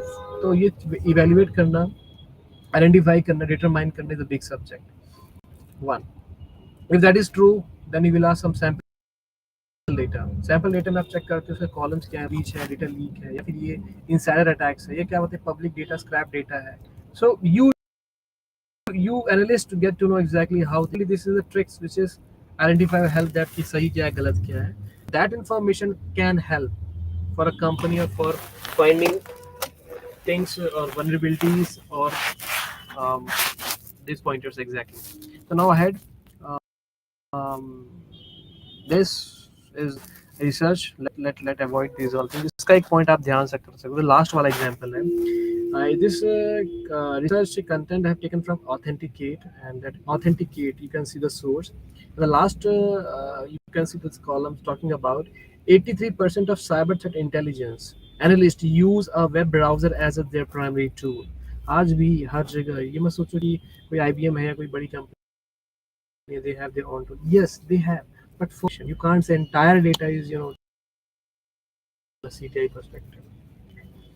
No doubt, I also support Google is the best tool if you have a good sense of humor or sense of things to search properly. I'm not talking only the operator part, various things are there. Data तो मूल्यवान ही है, data की ही लड़ाई है हर जगह पे. And those who still think यार privacy है WhatsApp पे and Facebook पे, they are properly privacy maintain करें, तो salute to those and those experts as well. As we'll now move to ahead, you can see this diagram. There's a data, there's information, there's intelligence. If I compare with a meme like अभी चल नहीं रहा normally कि I can't explain. वो image पे ही समझ में आता है, उसकी feelings से दिखती है. But anyways, you can see this particular the data is here, and the sorted, how you sorted this random data, and then how you arrange properly, then how you present it properly, and that is so simple. Like you have a random things, and how you use those data and you present yourself in this manner, that is important. And it's not like this कि आपने कुछ random चीज find कर ली, random बंदे को report कर दिया, उसने किसी और चीज को उस information को कहीं और disseminate कर दिया, वो क्या पता इन्फॉर्मेशन उसके यूज की ना हो. अब it's a national security perspective and reporting to not a national report, a national related security related person. He's a maybe civilian person, he don't have link, वो डेटा उसके लिए किसी काम का नहीं है. So things like that. तो right person find करना, राइट जगह रिपोर्ट करना, right container, that is very very important. So now this is the things, and again we have to move ahead in this particular what do you call anonymization. threat रहेगा, हमेशा issue रहेगा. One conclusion is very clear. If a person, if an investigator, if a forensic person, if a police, or if any Fed or any agency or any investigator, depending only on the IP part, only one IP or only IP part, to find or attribute कि यार ये IP हमें मिल चुकी है, हमें find जानना है इसका परपेट्रेटर क्या, बट ये VPN का है, तो भूल जाओ, you won't get those information properly because it's a very हर बंदे को पता है कि इश्यूज क्या हो सकते हैं। हमें कोशिश करनी चाहिए कुछ और एंगल्स को स्टडी कर, कुछ और डोमेन्स, कुछ और IOCs को फाइंड करके उनकी कनेक्टिविटीज क्रिएट करके उनकी चेक करके उनकी आर्ट से डेटा निकाल के, so सारी things are there. So these are things which is a challenge, VPN encryption, redacted policy because of GDPR, fast flux networks are there, like किसी और सर्वर पे वो कंटेंट पिंग हो रहा था, कंटेंट डाउनलोड हो रहा था, and similarly after 2 or 3 days like the IP is completely changed, but same है CDN, मतलब कि सपोज किसी एक सर्वर पे है बट उसकी लास्ट IP थर्ड या फोर्थ ऑप्टिक चेंज हो चुकी है, VPS की थर्ड फोर्थ चेंज हो चुकी है, बट उनका जो ASN है या उनका जो सर्वर है बेसिकली होस्टेड कंट्री वो सेम है, ISP भी सेम है, बट PS अलग हो चुका है। Bullet proof hosting is also big subject, ये थोड़ा गूगल कर लीजिएगा, those who don't know, it's a very good thing to know, which is very simple. ये सारे पॉइंटर्स हैं, सारे help somehow they can help like test web RTC and browser leaks and all, but somehow it can help, not always.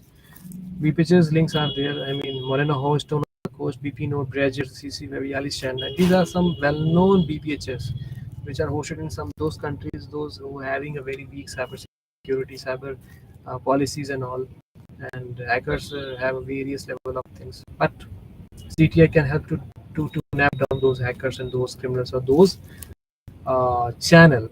Image दिख रही है आपको left में, and there is a leader, where a set of team is there. This is a business model, how malware as a cyber security as a service is working.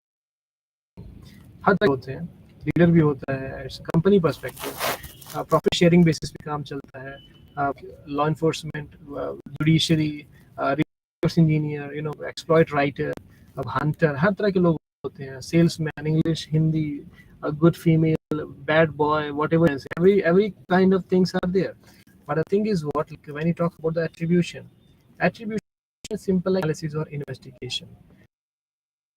A person is like, catch me if you can, and he hacked something XSS or maybe on any random website, and his email ID is catch me if you can @protonmail.com, and the person forgot and he already created a URL or a profile on Instagram, and somehow doing a proper OSINT we got from that email is also there with the name of Rekha Sharma, for example, and Deepak Kumar, good thing, and he is using his email ID, catch me if you can, on a surface web. So that linkages, do proper investigation, proper log analysis, recovery, proper what we call open source intelligence and web intelligence linkage analysis, then information. But where is the data? Data कहाँ से मिलेगा? That is the important thing. So this is a simple concept which is there. TTP, cyber threat intelligence perspective, you have various content on internet, you can Google, you can find those things, but still these are important, like you should know about SOTT approach and all, strategic, operational, technical, tactical, very clear by name itself. And when I'm talking about other things, like in India, what is the trend basically, like कोई भी data scrap कर लिया, and कहीं UID आई है, कहीं आधार है, कहीं India, कहीं GOV है, कहीं किसी बड़े फर्म का नाम दिख गया, एंड को ऐसी जगह लीक करके, आई मीन डिफाइन करके, कुछ मैनिपुलेट करके, सेल करके, so already vulnerable. If you see Indian perspective, we have found various misconfiguration, server misconfiguration, or SW, I mean Amazon Web Services based vulnerabilities, simply which is not properly configured. So these things are there. Still, people are getting hacked. Contents are taking, और content download हो करके hash में password है, salted hash में, तब भी उसको leak किए पड़े, बोल रहे हैं कि ये डेटा हैक हो गया, ये कंपनी की सेंध लग गई इसमें, मतलब like the language they are using in Hindi, like XYZ ने मारी, हैकर्स, पाकिस्तानी हैकर्स ने या बांग्लादेश हैकर्स ने मारी सेंध, सो शेयर्स डाउन हो गए, सो इससे बैड इम्पैक्ट होती है। तो सारी चीज़ें कहीं लिंक अप है, so it's started from very fundamental to advance. ऐसा नहीं कि हाई फाई चीज़ें होती हैं, sometime insider it is very clear, आपके कंपनी में सारी प्रॉपर्ली सिक्योरिटीज है, सारे फायरवॉल्स हैं, सारी ट्रेंड है एम्प्लॉइज, नेटवर्क है, there is no strict policies there, but कोई बंदा है जो सिंपली अटैक से मतलब डिसग्रेटल हो चुका है, उसने बाहर ही किसी से डेटा शेयर कर दिया in a hard copy as well, or maybe they're using some specific server which is like say कोई भी Palo Alto का ही है suppose करो, and a person is targeting to that particular and find he go from their sources or from international market, from an expert writer as well, or from a person who would into reverse engineer or reverse into उसने zero day से attack कर लिया, तो आप कितने भी security updates, employ training and everything, single leak can do a big havoc as well. तो सारी चीज़ें होती हैं, तो हमें फंडामेंटली प्रिसाइजली चीज़ों को समझना पड़ता है। So these things are there, trust, TLP and trust is very clear. Trust वही है कि I mean depends on human intelligence. अगर आपके कोई अच्छे सोर्स, बड़ा टूल, उससे बड़ा प्लेटफॉर्म कुछ है नहीं, बट भी reliable. Trust is very big factor in this cyber security domain. I mean multi को ज़्यादा कुछ नहीं दे सकता, आई मीन IBM कुछ ज़्यादा नहीं दे सकता, उसको क्रिएट करने वाला भी हम और आपकी तरह ही पर्सन है जो कोड करते हैं, उस पर हम AI इंप्लीमेंट करने वाले भी हमारी तरह ही लोग जो ट्रेन करते हैं। So it's a mind game basically. So remember and try to unleash your to know what is trust and how you use these things as a TLP. वो रेड है, ग्रीन है, एम्बर है, white है, मतलब किसी inform की level, उसकी secrecy level, उसकी प्राइवेटाइजेशन की ये कितना इंपॉर्टेंट हो सकता है। So that things are there study. IOC is very clear, like any indicators of that attack accident or things like अब हैश की बात करते हैं, हम किसी से डायरेक्ट सैंपल शेयर नहीं करते math, because it create the integrity, it create the link up of those things. Similarly कोई फोन करता है आपको लूटने की कोशिश करता है, नंबर जो होता है वो एक इंडिकेटर होता है। तो साइबर क्राइम में फोन नंबर या वो जो SMS या वो ईमेल पे क्लिक करने के लिए बोलता है, या फोन में बोलता है कि मैं रश्मि बोल रही हूँ, या वो अशोक बोल रहा है, तो नाम, और वो बोलता है कि आप मुझे UPI कर दीजिए, तो वो UPI handle. These things are there which is required, which is an indicator of compromise links. ये information ही find करने के लिए help करते हैं कि हम कैसे find कर सकते हैं। So now a practical aspect and that is again scenario 1, scenario 2. अभी आपके पास कोई एक नंबर है, maybe that number is SMS कुछ आया है, या क्या पता कोई ऐसी लिंक हो सकती है जो WhatsApp पे आ रखी हो, क्या बात कर रही हो, तो आपको पता है कि I mean we better know that कि with one website, one WhatsApp number, one Paytm, one fake UPI और one website, ये could be, ये तो हो सकते हैं कि कोई भी क्रिमिनल इतना सिंपली क्रिएट कर सकता है। अच्छा खिलाड़ी है, अच्छा प्लेयर है इस डोमेन में, सो क्या करोगे पता करके? नंबर ट्रैक किया, यस फेक नंबर है। UPI ट्रैक किया, that is also fake. Website track किया, फ्री में मिल रही थी, उसने 000 होस्ट पे होस्ट कर रखी थी, या मान लो 100 रुपए लेके BTC में परचेज कर रखी थी, पे सिंपल है, फ्री नंबर से उसने इंटरनेशनली ऐसा किया, तो क्या ट्रैक कर पाओगे? Who will track? Do you think they have a special thing? I mean, do you think LEAs have a special thing? Somehow, but not all the agencies are there. So it depends on case to case. But if you compare this scenario with the help of CDI, you have a various number. एक बंदे ने, he's from Madhya Pradesh, from Jabalpur, and maybe he is a criminal, and he called a person to Delhi. He said, "My name is XYZ, and XYZ Luta जो भी है, and this is the thing." So one case reported to Delhi. Same person, Jabalpur person, called to same person called to 3 जगह call की, 3 जगह FIR हुई, तीनों FIR में police individual FIR को इंडिविजुअली अपने लेवल पे एक्शन ले रही है। उसको नहीं मालूम कि यार ये बंदा तो है, वो तो केरला को भी लूट रखा है, उसको भी मास लेवल पे चीजें आती हैं, तो इजी हो जाता है ट्रैक करने के लिए। No problem. Indian cyber crime coord centre is unit cyber crime, specifically the nodal agency from MHA itself in India. They are working on the same thing. They have various similar pattern and all. So similarly, so here the answer is like, they have a huge data, when they have a huge number, they got to know that they have two good name, they have various UPI addresses as well, they have various things, and WhatsApp number, yes, maybe he use +51 series, but कहीं ना कहीं उसने 9 भी दोनों same UPI ID दी है उसको लूटने के लिए, सेम एप्लीकेशन दी है, नाम भले अलग हो सकता है। Some website is there, earn money or something, maybe there is a Vidit, a person who hosted that website, इसको इंडिया में रखेंगे तो हम इजीली पकड़े वेबसाइट को, तुरंत रजिस्ट्रार चेंज करके होस्टिंग कहीं और कर दी किसी नीदरलैंड में। बट पहली जो इनिशियल होस्टिंग था पहले टाइम पे वो तो विदित के नाम पे ही थी। तो ये लिंकेज एनालिसिस करना, उसकी प्रीवियस हिस्ट्री चेक करना, डिटेल पाइवोटिंग करना, तब जाकर के मिलती है। It's not very easy game. Huge data is very important. These are IOCs which is in front of you can see suspect name, domains, mobile number, address. ये एक नहीं बहुत सारे हैं, कोई ना कोई तो रियल होगा। Help in cyber crime investigation as well. Tools are various things. I mean, this is so. This is some concern which is required. I mean, see the fifth point, that is very important, even including me, not to all.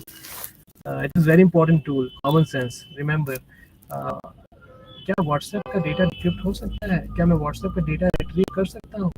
This is very I mean question कैसा है यार, simple है, WhatsApp का data retrieve करना है। You should understand that किससे retrieve करना है। क्या एंड्रॉइड फोन है, क्या रेडमी का कोई वर्जन 10 पॉइंट समथिंग 11 है, या क्या वो iOS में आईफोन 6 है, या ये जो लेटेस्ट वाला है, या अपडेट आई मीन किसका करना है, मतलब सिस्टम से सॉरी मोबाइल से डेटा कम्प्लीटली डिलीट हुआ है, या एप्लीकेशन अनइंस्टॉल हुआ है, या क्रैश हो गया, या समबडी अकाउंट टेक ओवर। ये फंडामेंटल हो तो उसके बाद आंसर से मालूम हो सकता है कि यस नहीं। रैंडम गूगल करोगे, you will have who writing things on Quora, this yes retrieve हो सकता है, kindly click, kindly ask me Telegram. लोग उस पे जाते हैं, पे करते हैं पैसे 2000 रुपये, वो फिर ना रिस्पॉन्ड करता है, और फिर वही बोलता है यार मैंने तो पाया था, एक हैकर रिट्रीव कर देता है इंस्टाग्राम। ऐसे लोगों से लूट करके चले आते हैं। सो ऐसे बहुत से केसेस होते हैं जहाँ फंडामेंटली नॉलेज नहीं होती। Common sense and networking and awareness is very very important, जहाँ पे चीज़ों से बचा जा सकता है। नॉट ओनली बुक हैक और still people search here, I want to hack, increase my followers on Instagram, I want to download CNCs of some XYZ malware, Conti का मुझे IOC डाउनलोड करना है, सूर्यवंशम की HD प्रिंट डाउनलोड, गूगल करते हैं, they try to download an SD to XYZ converter, DOC to PDF converter, XYZ torrent, कोई नया game, कोई नई सीरीज की कुछ तो रीजन होते हैं। So various things are there. I don't want to jump into this one. Interests are there. Pointers which have taken from CyberSecurity Israel-based CGI firm. They have given weekly wise or monthly wise reports कि किस time पे कौन से channels active हैं। तो CTI firms ये data collect करती हैं, आर्काइव करती हैं, क्लस्टरिंग करती हैं, इंडेक्सिंग करती हैं। They have good algorithm. They have good AI-based features as well. They track everything. They keep records of ज़्यादा चीज़ों को फाइंड करने के लिए और क्रिएट करने के लिए। Not too much. I mean, the various things to explain, but I'm running. I have some urgent other things. I will assist you in other things, but you can see in very fast manner. ये application analysis है, nothing. Just move SF and Aristotle, Frida, and get to know various things. क्या है क्या उसके certificates हैं, कहाँ establish कर रहा है, website कैसी है, कनेक्ट करने पे कहाँ कनेक्ट हो रहा है, कौन सी UPI पे जा, मैं नहीं कर रहा हूँ, मैं I'm just trying to track कहाँ तक जा सकता है, कौन सा पेमेंट गेटवे है, कौन सा वेबसाइट है जहाँ पे जा रहा है, कौन सा हैंडल है बेसिकली। सिमिलरली सोर्स कोड में विच वेबसाइट, आई मीन कोई कॉपीड कंटेंट है, कंटेंट टेम्पलेट कॉपीड है, या कोई माइनिंग वाला स्क्रिप्ट तो नहीं है इस वेबसाइट पे, होस्टिंग कंटेंट कंट्री कौन सा है, एट्रीब्यूशन पे वेबसाइट की रिवर्स होस्टिंग पे कौन सा अदर वेबसाइट होस्टेड है, एक IP का जो ईमेल या ईमेल से रजिस्टर्ड कर रखी है, उसी ईमेल से अदर कितनी होस्टेड करेक्ट। किल चेन तो अपना लगी है, मैट्रिक्स बेसिकली जो बताता है कि किस तरह से इनिशिएशन हुआ, टॉपिक क्या था। Forensics is a very different thing, demanding things, and I don't know in India but itself in US and other countries huge demand is there. पता नहीं क्या मांगना है, but demand is there. If you ask what exactly looking, so nothing. India में तो simple, it's on case to case or client to client basically what they are hiring for. कभी VAPT करा देते forensic वालों से, अब वो VAPT क्यों करे यार, he is not that his thing, but he can do. वही चीज़ है, अब forensic वाला जो VAPT वालों से अब एनकेस चलाने पड़े, FT की इमेजिंग कर दे, doesn't mean he is a technical so he can do anything. So depends on your case, like how you can do. बंदा पीपीटी बना के परेशान है कंपनी में. Things are so these separate things which is again different. IP80 iPad is very simple. मैंने coin कर रखा है एक term iPad, याद रहता है iPad. Forensic simple है.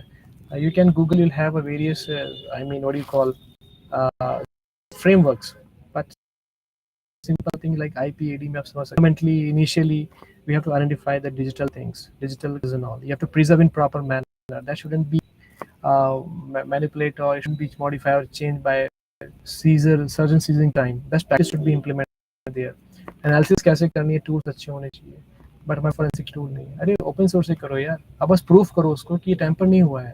And that skill set is required. Is not nowhere is written that you can't do cyber intelligence और इन्वेस्टिगेशन. और अब तुम देखो मैक्सिमम जो मैलवेयर एनालिसिस सारे ओपन सोर्स ही टूल होते हैं. टूल नहीं है जो ये वेरीफाई कर सके.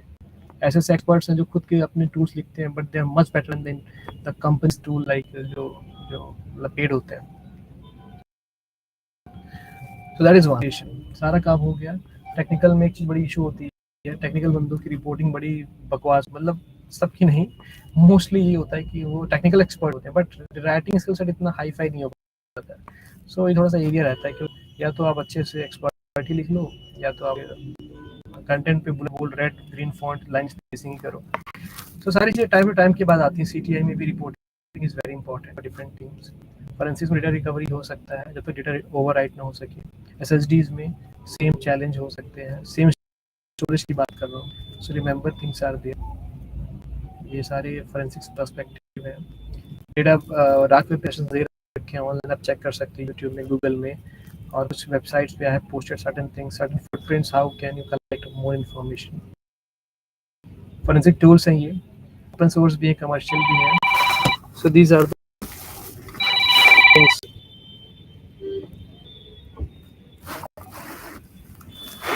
So these are right blockers, and again tools are there now. Moving ahead, you can, I'll share the presentation on, you can go with presentation again, talking about a company or any person or any group of community, they claim that is कि हम सारी security provide करते हैं. We are providing 5 layer of VPN solution, but still Europol, because of the joint investigation, because of the data CI perspective.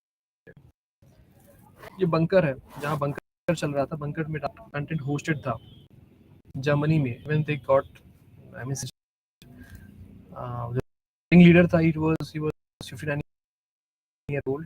They have a 13 hosted DSPH servers as well, so still they got hacked. but यहाँ कोई tool human सारी चीज़ मिला करके काम है. ऐसा नहीं कि सिर्फ आपने कोई नॉवल टूल यूज़ किया या टूल. आज भी लोग सर्च करते हैं सोशल मीडिया इंटेलिजेंस में, for Facebook social media intelligence. अरे भी ब्लॉक कर रहा है कंटेंट को स्कैन पार्स करने के लिए. खुद ही डेवलपर अकाउंट पे इतनी चीज़ प्रोवाइड कर रहा है, कितनी चीज़ें डंप कर सकते हैं, कहाँ से कर सकते हैं. वो खुद पैसे कमाएगा कि आपको देगा. So things are there for other tools, and there is only Facebook, various other social media platform. Telegram में या फिर क्रिमिनल है, क्रिमिनल खुद के बैठ के बात नहीं करेगा कि व्हाट्सएप पे ग्रुप बना करके पाशा आज ये करना है या फिर कल वेबसाइट हैक करनी, डिफेस करनी है.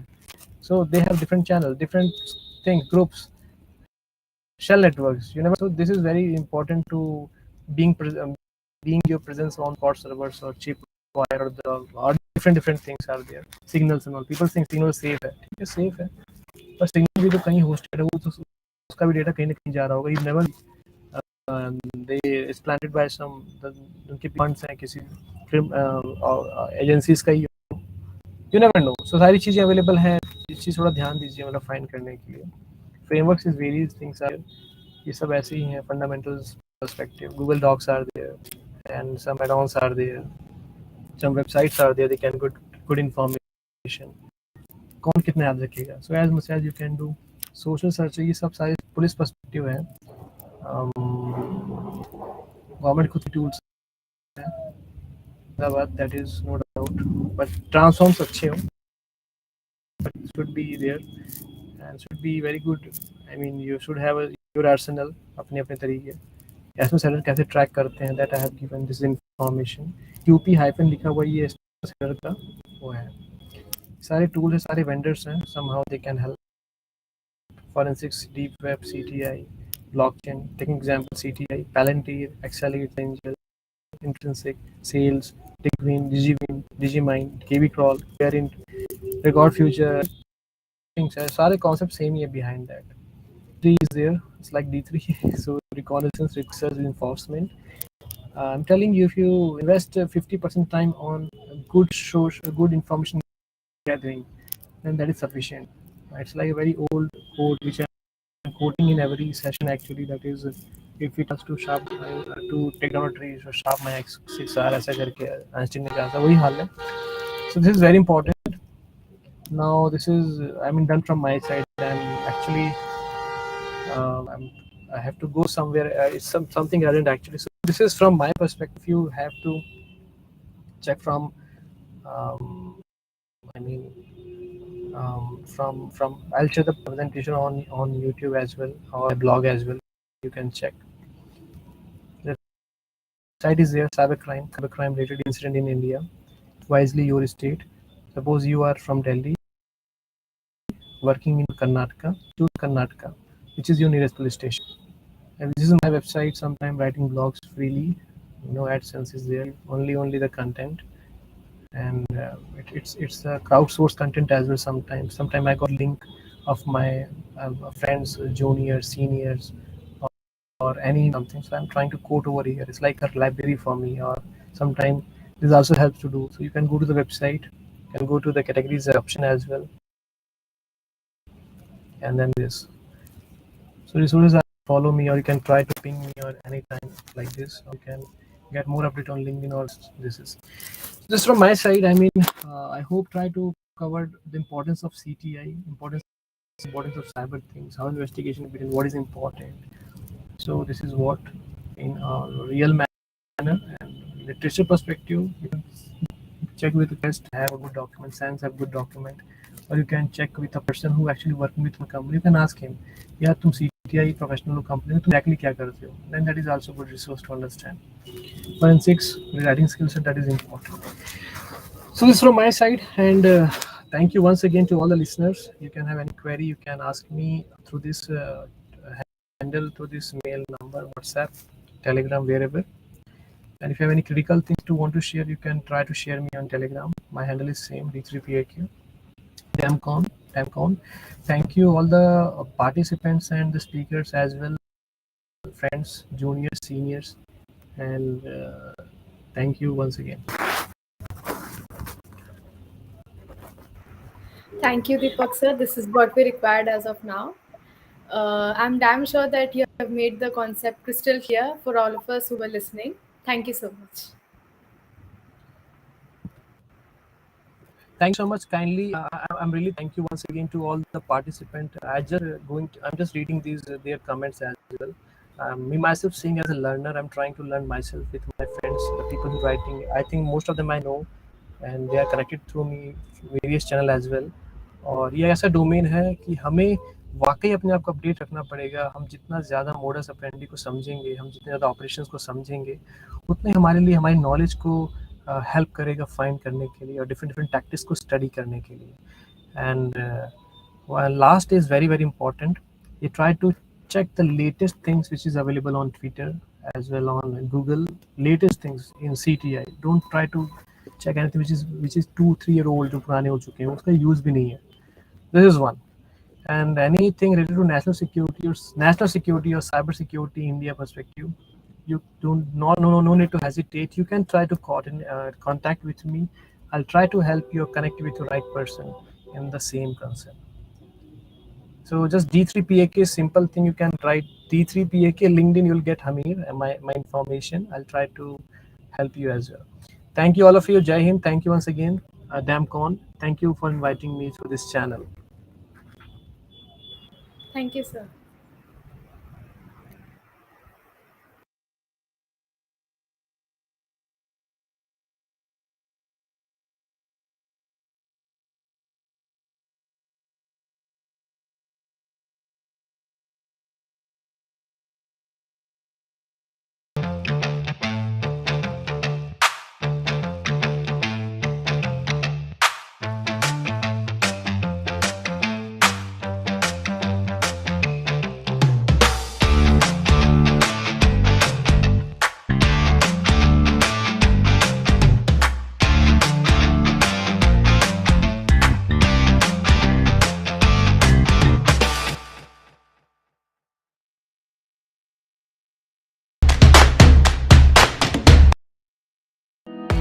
The Bug Crowd platform is the fastest way to access diverse security skills that continuously add value to your organization. First, we'll connect you with solutions that add the most value, like bug bounty, penetration testing, attack surface management, and vulnerability disclosure programs. When you're ready, we'll begin plugging your team into our on-demand cybersecurity workforce. Don't worry, our trust and triage engine will always vet expertise and validate reports, saving you valuable time. With standardized workflows repeatable as you scale, your team can hit the ground running. The platform will help build incentivization frameworks that optimize submissions, while also calibrating and retesting to deliver resilient security outcomes, all while managing the expertise needed for end-to-end execution. Finally, the customer console keeps you in the driver's seat, providing you everything you need to be successful, empowering you to fix faster with integrations that roll directly into your SDLC.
The Bug Crowd platform is the fastest way to access diverse security skills that continuously add value to your organization. First, we'll connect you with solutions that add the most value, like bug bounty, penetration testing, attack surface management, and vulnerability disclosure programs. When you're ready, we'll begin plugging your team into our on-demand cybersecurity workforce. Don't worry, our trust and triage engine will always vet expertise and validate reports, saving you valuable time. With standardized workflows repeatable as you scale, your team can hit the ground running. The platform will help build incentivization frameworks that optimize submissions, while also calibrating and retesting to deliver resilient security outcomes, all while managing the expertise needed for end-to-end execution. Finally, the customer console keeps you in the driver's seat, providing you everything you need to be successful, empowering you to fix faster with integrations that roll directly into your SDLC.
Now, I welcome you all once again.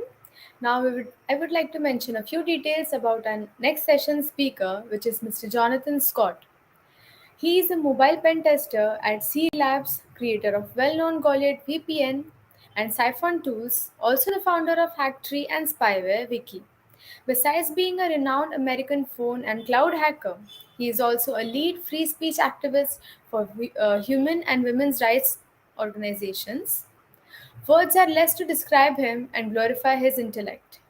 Now, by not taking much of your time, let's get started with the session. I hope you're having a great conference so far. My name is Jonathan. I'm going to be teaching you about Android vulnerabilities, how to bypass locks, and how to prevent them. So I hope you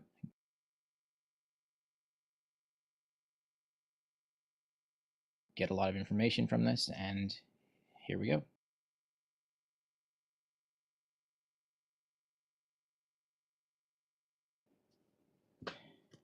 The first thing that I'm going to do is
it's kind of introduced a couple of tools that we need to have, and have these in the GitHub repo, and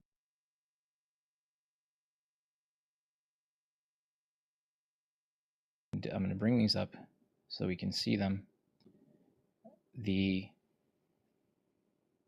So if you go to github.com/Jonathan Data 1,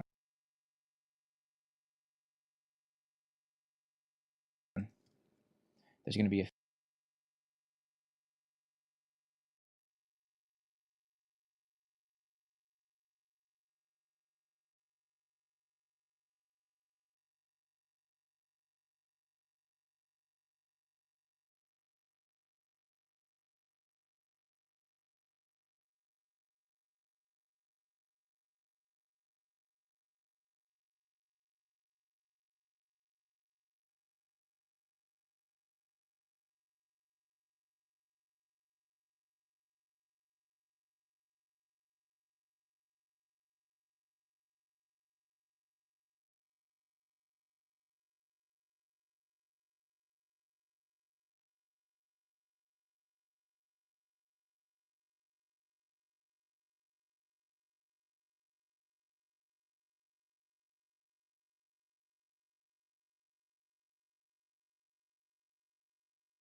I'm sorry, you people, but there's some technical difficulties, so we'll correct it and then we'll meet again in 10-15 minutes. Thank you.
The Bug Crowd platform is the fastest way to access diverse security skills that continuously add value to your organization. First, we'll connect you with solutions that add the most value, like bug bounty, penetration testing, attack surface management, and vulnerability disclosure programs. When you're ready, we'll begin plugging your team into our on-demand cybersecurity workforce. Don't worry, our trust and triage engine will always vet expertise and validate reports, saving you valuable time. With standardized workflows repeatable as you scale, your team can hit the ground running. The platform will help build incentivization frameworks that optimize submissions, while also calibrating and retesting to deliver resilient security outcomes, all while managing the expertise needed for end-to-end execution. Finally, the customer console keeps you in the driver's seat, providing you everything you need to be successful, empowering you to fix faster with integrations that roll directly into your SDLC.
The Bug Crowd platform is the fastest way to access diverse security skills that continuously add value to your organization. First, we'll connect you with solutions that add the most value, like bug bounty, penetration testing, attack surface management, and vulnerability disclosure programs. When you're ready, we'll begin plugging your team into our on-demand cybersecurity workforce. Don't worry, our trust and triage engine will always vet expertise and validate reports, saving you valuable time. With standardized workflows repeatable as you scale, your team can hit the ground running. The platform will help build incentivization frameworks that optimize submissions, while also calibrating and retesting to deliver resilient security outcomes, all while managing the expertise needed for end-to-end execution. Finally, the customer console keeps you in the driver's seat, providing you everything you need to be successful, empowering you to fix faster with integrations that roll directly into your SDLC.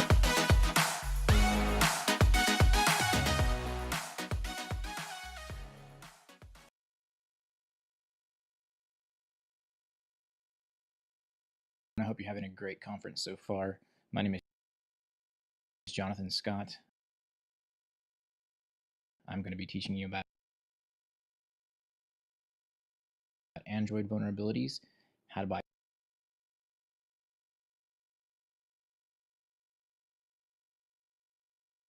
bypass locks, and how to prevent them. So I hope you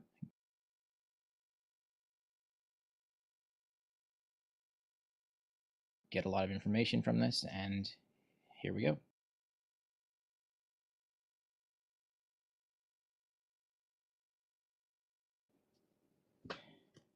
The first thing that I'm going to do is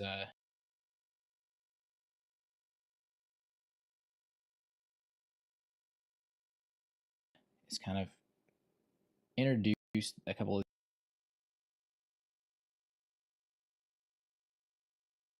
tools that we need to have, and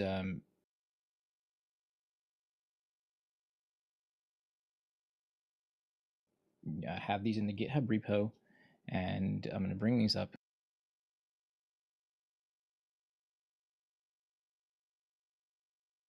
so we can see them. So if you go to github.com/JonathanData1, there's going to be a few things that you're going to need in order to make sure that we have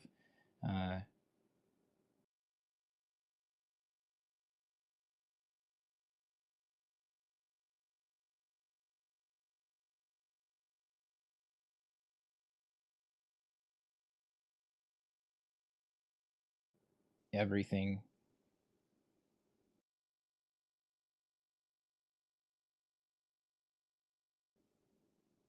properly set up. One of them is called IO, and this is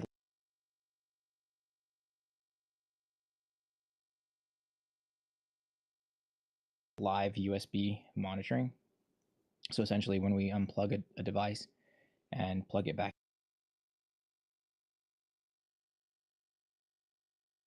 in, then we're going to be able to see the in and out event happening. So just for example, what I'm going to do is I'm going to bring up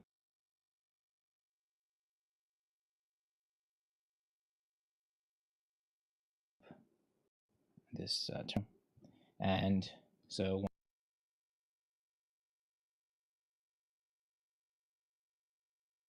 once I unplug, you're going to see that the device left.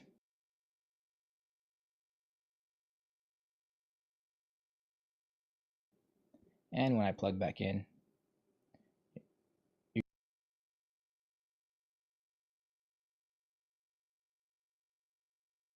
going to see that the device has arrived.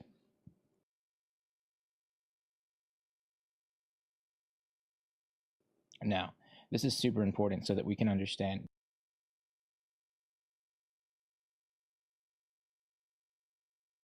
because we really need to understand the vendor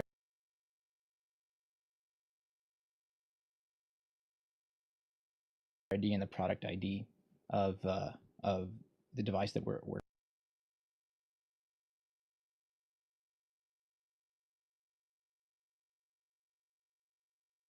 using. And this is going to be important to exploit and understand truly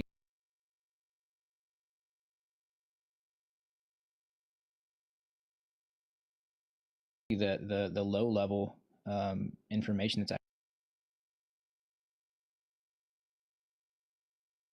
actually being passed from the device to the host.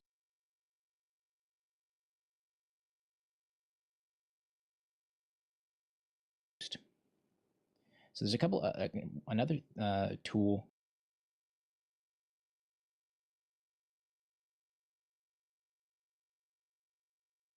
in the repository, my GitHub repository, that you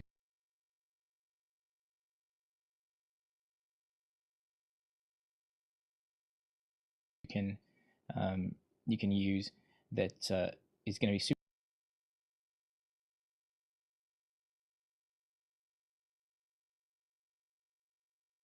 important as well. This is AtSend. So this is a program that I created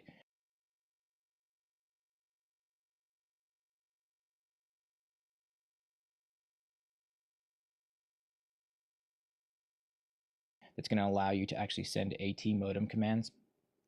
And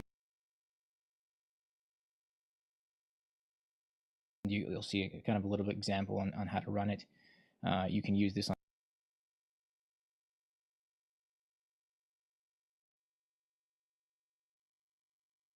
Mac OS. You can use this on Linux, and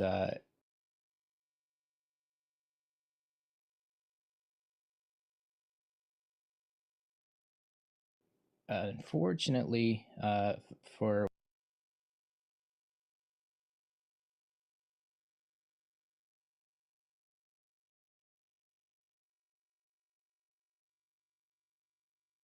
Windows, we don't have it yet, but hopefully you're using a Linux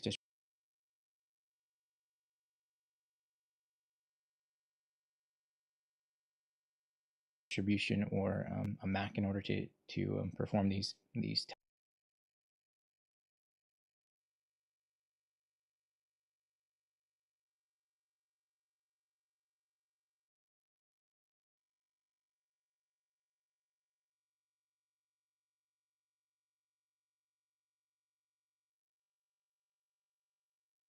tests and exploits. It's a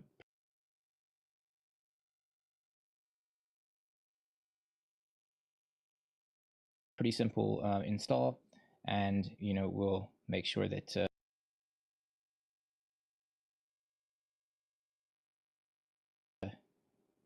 you definitely want to make sure that you have this running.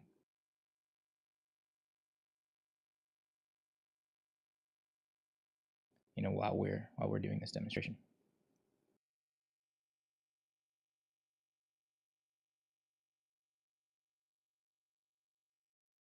Or while you're testing out everything from this demonstration.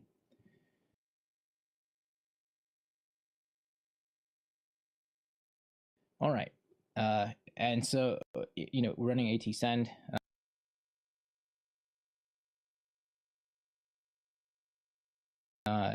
And IO at the same time. So what I've done is I'm split my terminal.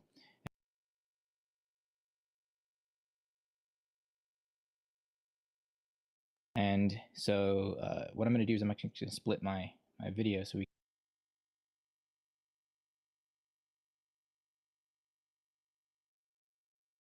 can actually see a device that I have in front of me.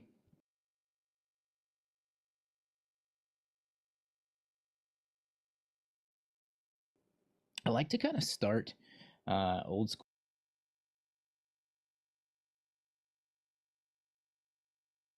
school. And older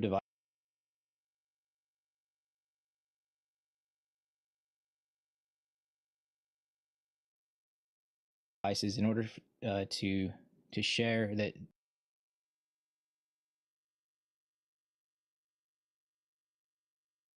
and the understanding that these vulnerabilities and these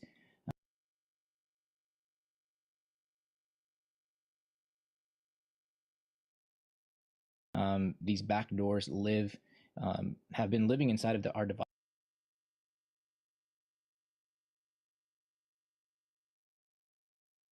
devices for quite some time. And it is important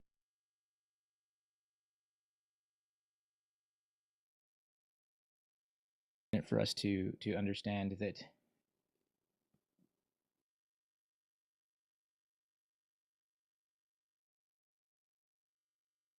in order to fix these issues, there is a fundamental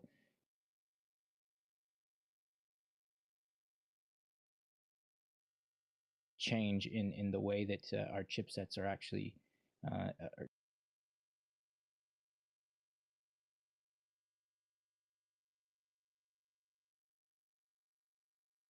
created. You know, there's an old school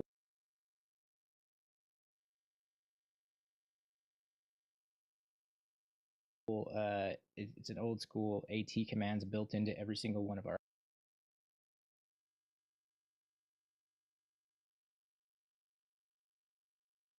phones. They're haze commands, you know,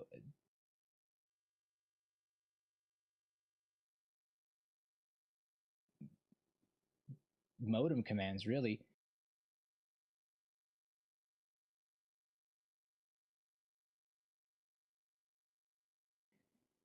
They've been here for quite some time, and people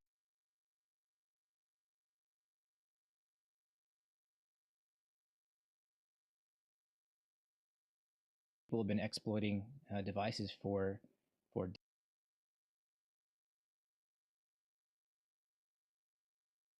decades. Many kinds of devices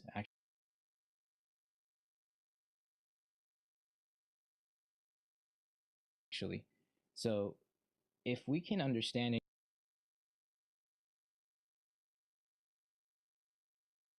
and go back to the roots of communication, serial communication,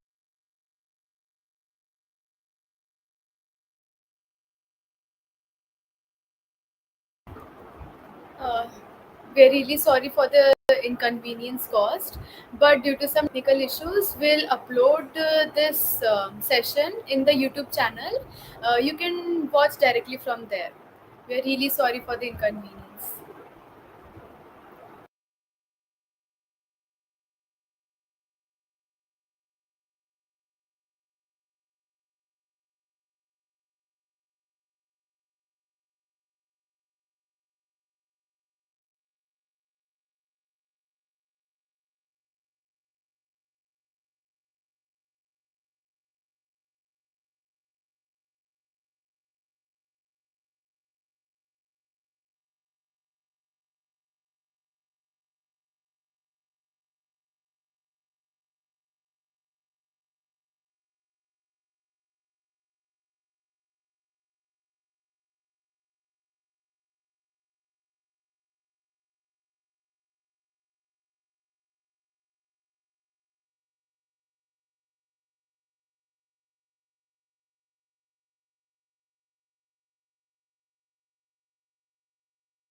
The Bug Crowd platform is the fastest way to access diverse security skills that continuously add value to your organization. First, we'll connect you with solutions that add the most value, like bug bounty, penetration testing, attack surface management, and vulnerability disclosure programs. When you're ready, we'll begin plugging your team into our on-demand cybersecurity workforce.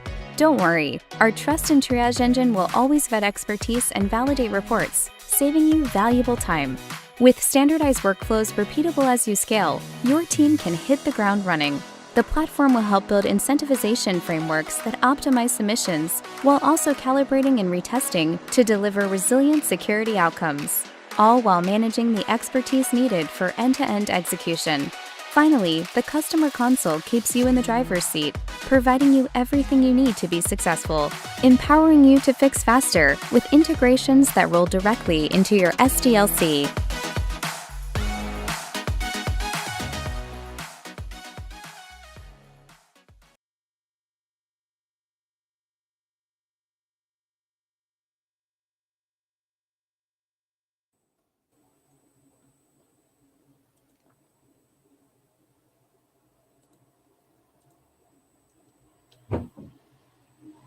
Audience, and the whole team of Damncon. Once again, we want to state that we are the most grateful to you all.